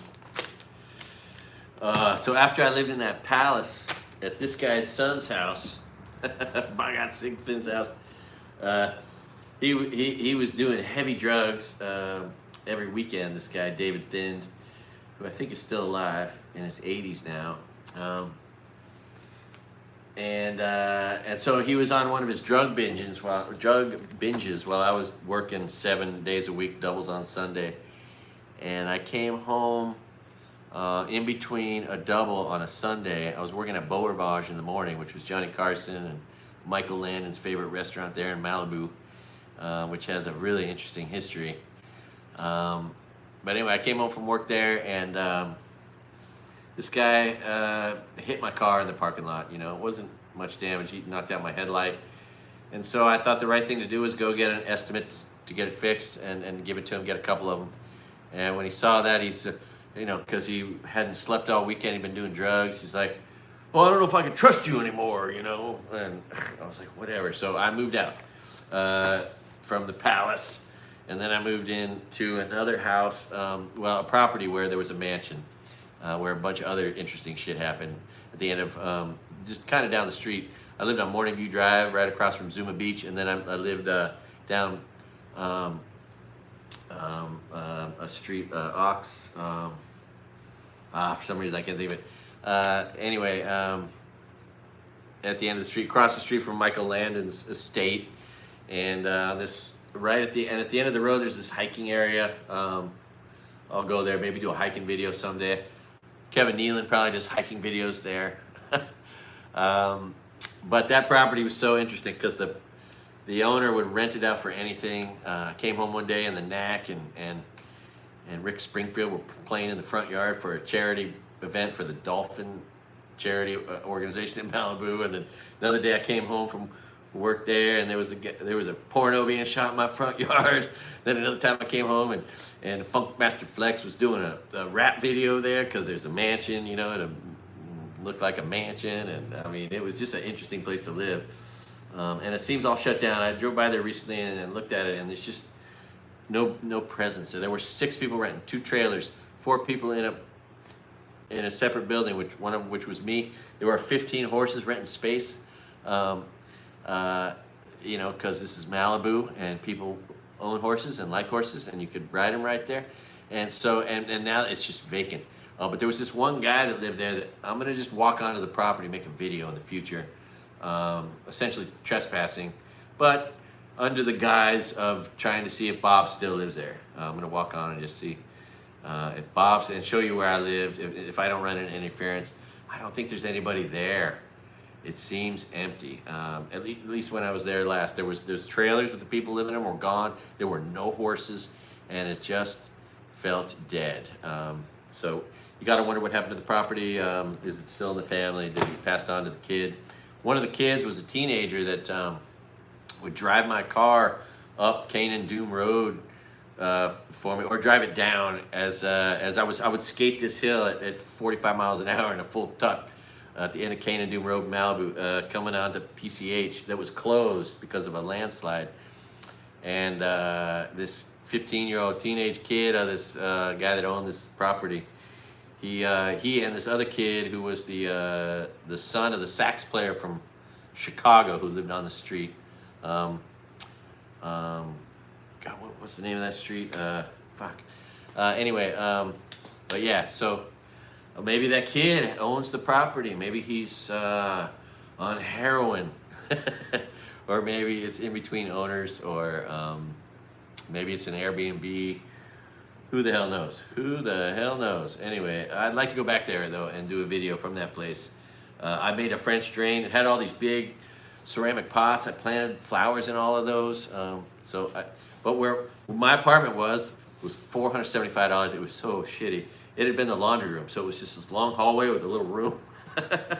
They turned the long hallway, you know, that it had dryers in it, into a kitchen, and then there was just a tiny room, and it was cheap. And Malibu living. And that's the thing, when this fire happened, right, a lot of the people in all those homes were renters, helping support the cost of the mortgage and all that, and the aging people in their mansion. And so that's the part of the story that we just didn't hear about in LA, right? For every homeowner that lost his home, there were probably 2 or 3 renters, right? Bill Terry, yeah, I love you. I might use you as a reference, applying at one of your restaurants. That is some good shit right there. This is one of the few guys I've known over the years that I could talk to about the stock market. It's very rare that I have somebody I can talk to about what's going on Wall Street, but this is one of my brothers who I can speak to about it. And if you don't know who this guy is, it's cool. He's got this great company. He's got a couple of them. In fact, I used to work at Waikoko, which is now a Bill Terry restaurant. I think it's I forget, Uno, something like that, right? What is it, Bill Terry? What's the name of that place? In the West End, where I used to work, or I was working on the day of the fire. That was a great breakfast gig. Holy shit. And what a view. That's probably the best view in all of Anapali, right? That stage that used to be Tropica. It's now Bill Terry and Peter Merriman's restaurant. This is so cool. Monkey Pod. If you don't know the Monkey Pod restaurant, it's a good one. Bill Terry's restaurant. Yeah, Bill Terry, hope you don't mind if as soon as I re-enter the workforce, if I apply at one of your restaurants, I will be using you as a reference. And Peter Merriman. I'll figure that's got to be pretty, that's a good name to drop. Anyway, yeah, so yeah, what a great location that restaurant you got now in the West End. Because I mean, it's on stage, right? It's up, like Hula Grill, Leilani's right next door. They're down on the ground, set back. Hardly a view at all compared to the view at, what's the name of it? It's like 3 letters, right? If you can type that in, Bill Terry, I'd love to. Anyway, it's Uno? No. Shit. Maybe I can figure it out. Anyway, I don't know. But yeah, my friend Lauren is working there. My friend Lauren Thomas, who's one of my interviews on here. He helped take care of a bunch of people that got whose lives were upended, destroyed by the fire. Super nice guy. Invited me up there to his family, Kula home, but I figured I'd stay in the shelter, let those people hang out. Nevertheless, how about this, Bill Terry? Huh? This was easy to see coming. This precipitous drop in the stock market. Easy to anticipate. Hopefully you protected your money. There's friends out there. I have friends out there with some money. I got a friend I was talking to a month ago in this family that I had somebody watching who's related to this guy earlier, who might have $50 or $100 million, but I told him 4 weeks ago, I said, get ready, be prepared to move into cash, protect your money. I hope he did. I hope you did. Because a big part of making money on Wall Street is not losing money, right? Holy shit. Is Tesla still a good short? I don't know. Is Rivian a good play right now? Right? Where's Rivian at today? Oh, yeah, here we go, down 79 cents. It seems to be stuck right there. Right where it's at. It just doesn't want to budge off 11.50, 11.60. Although it's gotten down to $10 a share. It did come down from 125. Rivian is interesting. Oh, and here Corey Feldman, by the way, I didn't realize Corey Feldman had a band and played music. Boy, is he terrible at it. And it's funny.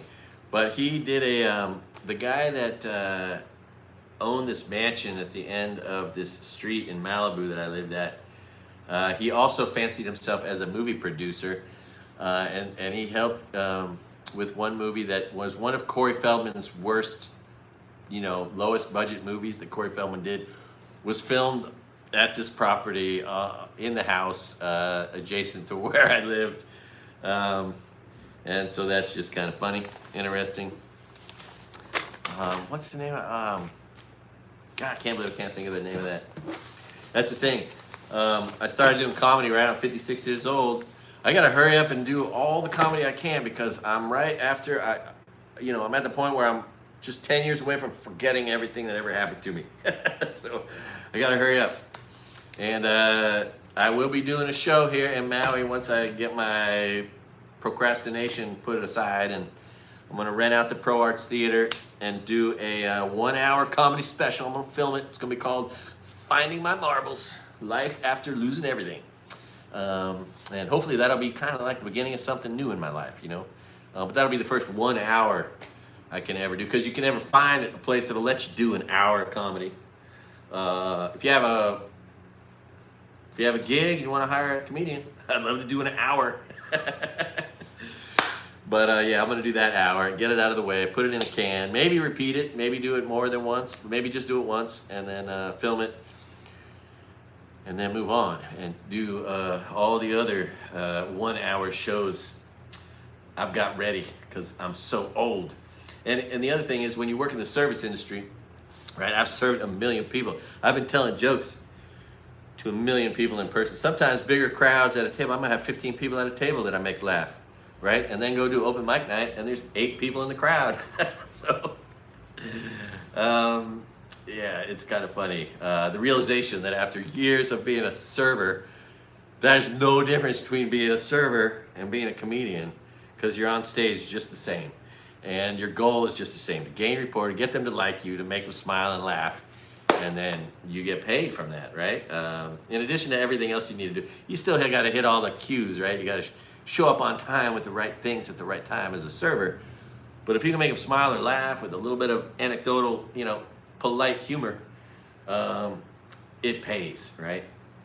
So, anywho, oh man. What else going on? What else going on in the news? There's so much bad news, huh? This is the God Awful News, Bill Terry. This is my 29th episode. I have been telling all the news. This is just a live stock market watch episode of it, but I've been collecting all the news because that's what I watch and consume, including business news, and I've decided to just regurgitate it. I might as well, right? And make a new show out of it, a new type of content for my YouTube channel. Yeah, and it's a time, if there's ever a time where it's maybe a good moment to speak out in favor of having a moral compass, doing the right thing, protecting democracy, speaking against a tyrannical dictator and authoritarian, as our country slips into a theocracy, it's time. It's time to do what you can. All right. So that's what's going on here. That's what's going on. But yeah, I've done about 30 hours of work telling all the news for the last month and a week. And then I started a new news program of sorts for news that's not necessarily bad. Because not all news is necessarily bad. Some of it's still bad. But the not necessarily bad news is my second news show I've just started on the back of my other news show called The God Awful Daily News Truth. I asked my friend Spuds, I'm like, Spud, what should I call it? He's like, The God Awful Truth. I was like, okay, so I have The God Awful, and then I put truth in parentheses, and then news, and then I put daily news show because I just want algorithms to be tripped up by the news show. Daily news.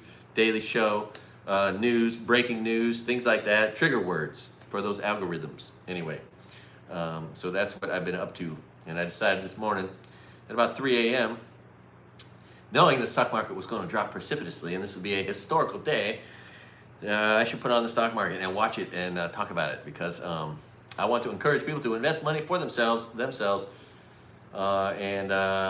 and to protect their money. I know people who have a lot of it and might not be thinking about it, but it's time to protect it. I don't have a lot of it, but if I did, I'd be focused on protecting it. Nevertheless, I might be homeless soon. I might be coming to a couch near you. Oh, gee shucks. What the heck you gonna do? I don't know. Getting crushed. NASDAQ down 921 points.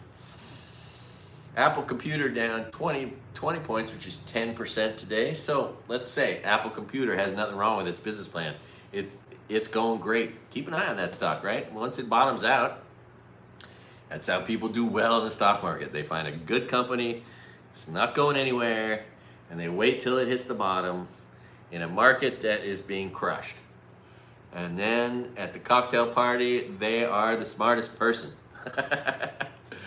Right? But it all happens when you find moments like now, sort of. I mean, now in the next several weeks, I'm gonna keep watching this with you. The stock market dropping.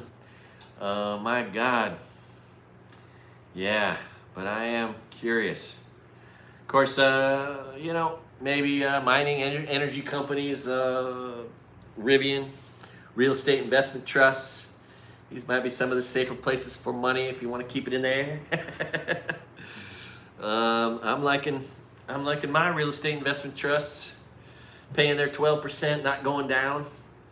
Anyway, should I don't even check to see what's going on in my own little world. Since my mom passed away, and she left me with a third of what was left of her portfolio. It was a terrible portfolio. This guy from Wells Fargo, man, oh my God, 71 positions. Terrible positions, terrible companies that were 9 shares worth $18 or, freaking $98 or $57 of total investment in a company. But one of his 71 stocks, which wasn't too many shares of it, but it was Netflix. And so there was a little bit of money in there thanks to that. But it was the worst portfolio you've ever seen. Anyway, I just sold everything except for 2 of those 71 positions. And then I've started building a portfolio with some real estate investment trusts because they pay huge dividends, which gives you more money to invest. And they had their legs cut out from under them when interest rates went up. And 90% of the money they make all goes out in dividends because if they pay 90% of their money out, they don't have to pay taxes. So they all do that. and it's interesting. Anyway, this is the time. If you've never been in the stock market, this is the time. Take a third of your money, put it in the stock market right now. Put it in an account. Open a stock market account, and then start building a portfolio carefully, one stock at a time, heading towards 20 stocks, which is Warren Buffett's, way of doing things. I like that amount. If you've ever tried keep a track of stocks, when you get to 20, that's anything past that is too many. But you could keep track of 20 stocks and keep up on the news and what's going on with them, and and if you put together the right portfolio, you just never really look at it. You just let it do its thing. But you still need to know when you've got a Tesla in there, and to cut it out before it hurts you. It hurts your portfolio, right? That's why you got to pay attention. But this is the moment. These are the moment. I mean, sort of. I mean, it's gonna. God knows where it's gonna go in 2, 3, 4, 5, 6 weeks, 2 months, 6 months. Of course, all these people who love Trump are saying, "Oh, second half of the year is gonna be great. Come next September, it's gonna be great." I don't know. And with the contraction of everything, our labor force, supply chain disruptions, freaking every country in the world hating us, no more tourism, us being afraid to fly because planes are coming out of the sky. I mean, oh God. And then just the fear. I mean, who's not afraid to go outside when you're thinking that the freaking Gestapo might pick you up because you got tattoos and send you to El Salvador? That's fucking scary. Anyway, yeah, that's why I'm so proud of these people going out to protest shit, because, I mean, they got to have a new fear that they're just going to get swept up by Nazi police that give them no rights and then usher them off to some supermax prison somewhere in a foreign country where they'll be lost forever. I mean, it is the most horrifying thing Americans have ever seen. I mean, or up there with anything horrifying is what we're witnessing with the abuses in this current administration. It is just brutal. Anyway, I need to do a better job of making eye contact, huh?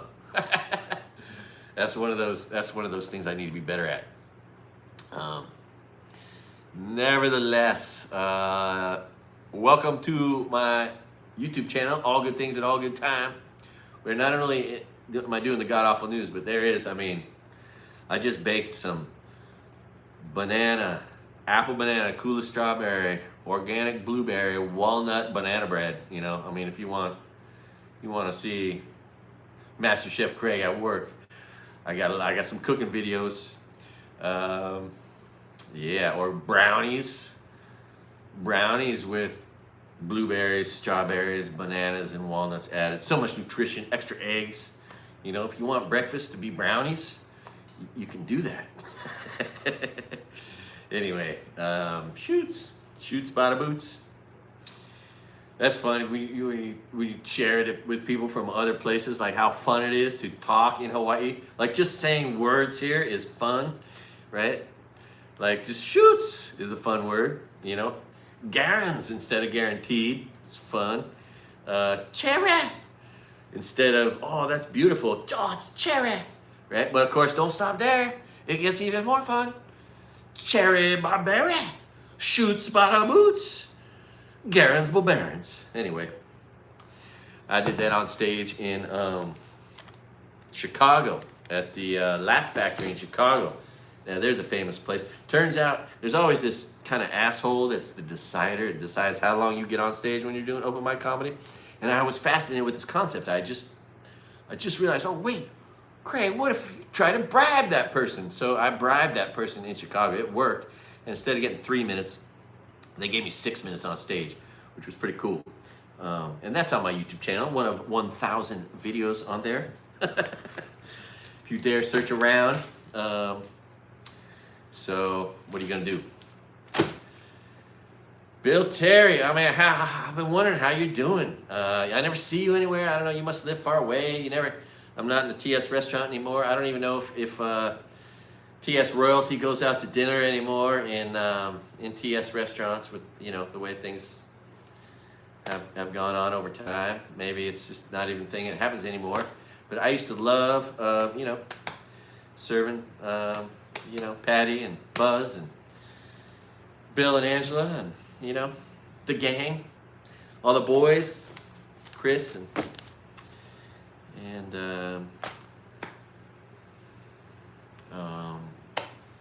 Robbie. Wonder how they're all doing. Hope they're all doing well. Yeah.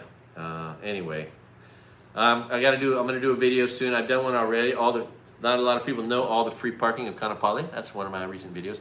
I'm gonna do one for the Kapalua area, amongst many others. Shoots. Anyway, all right. I've probably talked enough. It's been really fun though. Got 5 people watching on. That's right. I have 5 people on YouTube watching me. Plus, I don't know how many are on Facebook, but there's some. And markets are getting crushed. It is a crushing day. So we'll be watching this.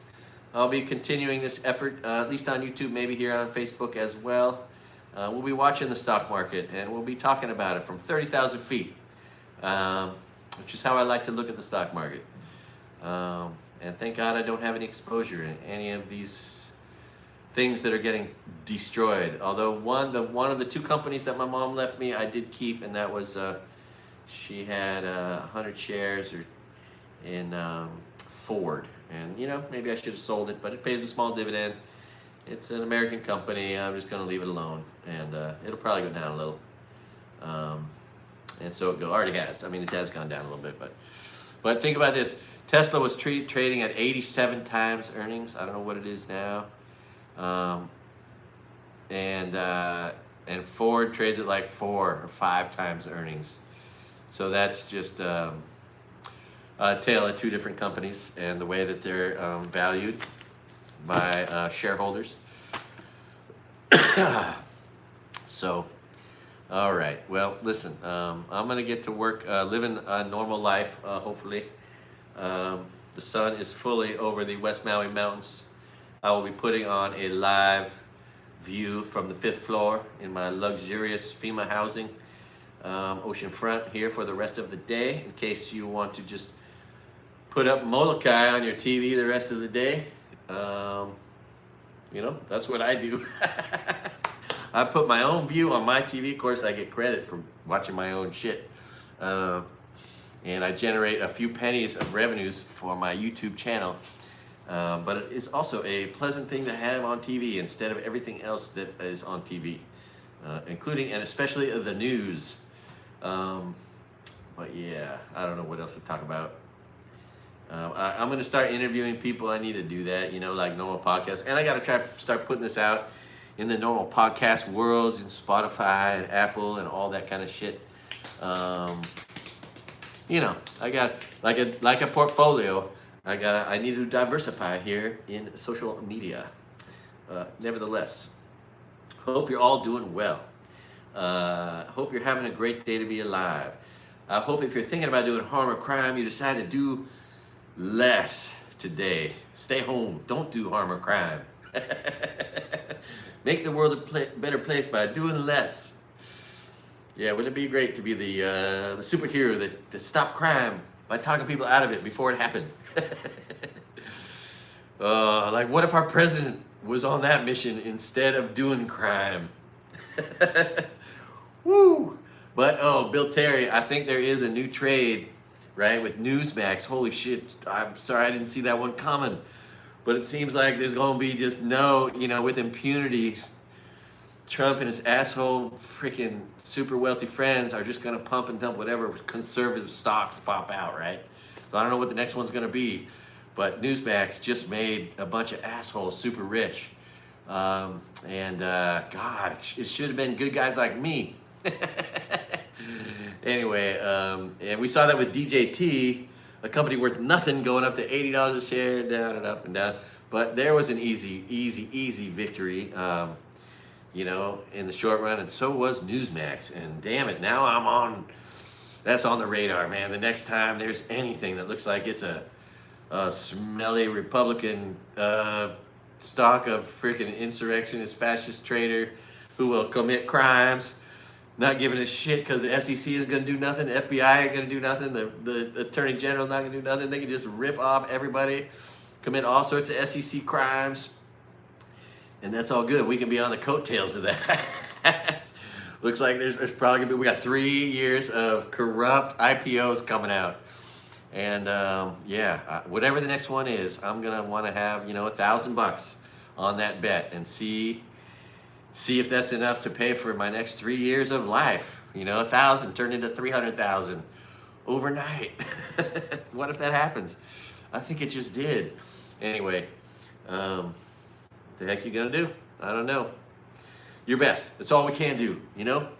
Your best all the time. Life's too short not to be doing your best. Woo, all right.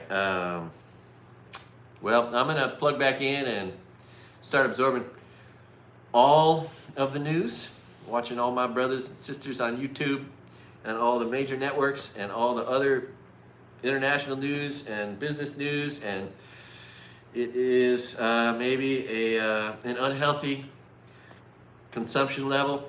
It might be an unhealthy habit, but it does enable me to be able to regurgitate what I've been taking in, and I've been doing this my whole life, and so it kind of makes sense for me to just tell the news when I always know what every news story is, right? It's almost like a burden when you walk around the world knowing every news story, and now in a world where almost no one knows any news. So, like, you know, it used to be the thing you could find common ground with. Well, it is still, but you know, so the one news story someone might know, but I know about that one that they know about too. But like, yeah, it's just funny. But Bill Terry, now that's one guy I could talk about business news with. In a landscape where I can never talk to anybody about business news, well, there was a friend of mine that I used to enjoy being able to have these conversations with. Oh man, I'm watching some whales breach. It is beautiful. It is so calm. It's like glass out there right now. Oh baby. Oh, that's a baby breaching. I got to get out there. I got to paddle out. I'm going to paddle out today with big T in my heart, Tony Calderon. Thinking about him, I can't believe it. So sad. But yeah, when you're my age, people just start dying. Oh, it could be me next. I could have a heart attack right now while I'm talking to you. So yeah, eat right, sleep well, and exercise. And that's your best way to hedge all your bets. And then don't do those 7 things that I recommended that cause everyone to die that dies. You know, hedge your bet in the stock market and in life. And hopefully, you know, all things will go well for you until they don't. It is a sobering reality that none of us get out of life alive. I sometimes wonder if I should be hurrying up. You know, I should be in a hurry to try to live as much as I can, because it's not going to last forever. Bitcoin is down 3,500. I don't trust. I don't like. I'll never be invested in coins and stupid coins. I know a lot of people made money and that's cool and all, but that's not my thing. I will never recommend, because that's not a thing. It's not a company that's making money or profits. It's just, you're just betting on something going up and down, and it is, and it potentially destabilizes the dollar, which is losing value. Maybe, probably, looks like on purpose.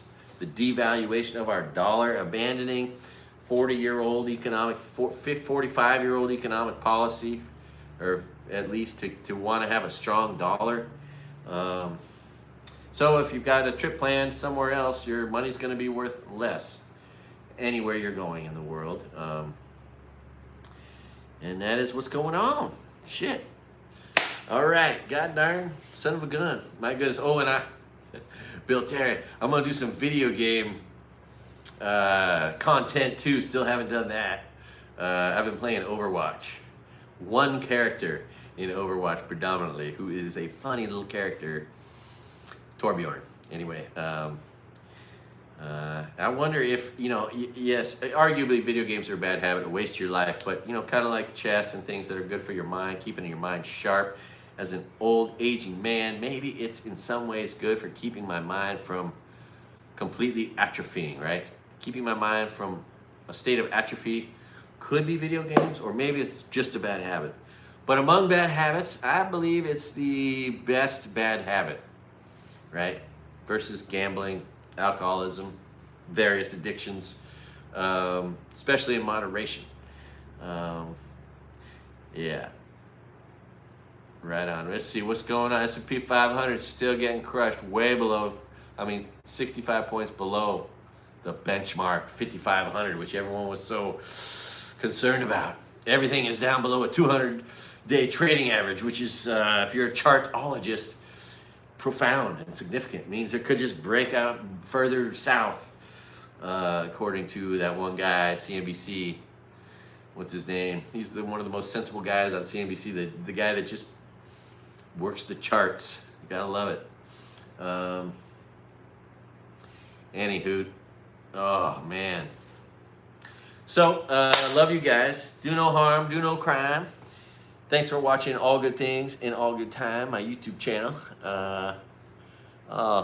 Let's end that one first. Okay, love you guys. Aloha. Have a great day. Do no harm, do no crime. Thanks for watching All Good Things in All Good Time. Tam, love you guys. All my devoted, I have these devoted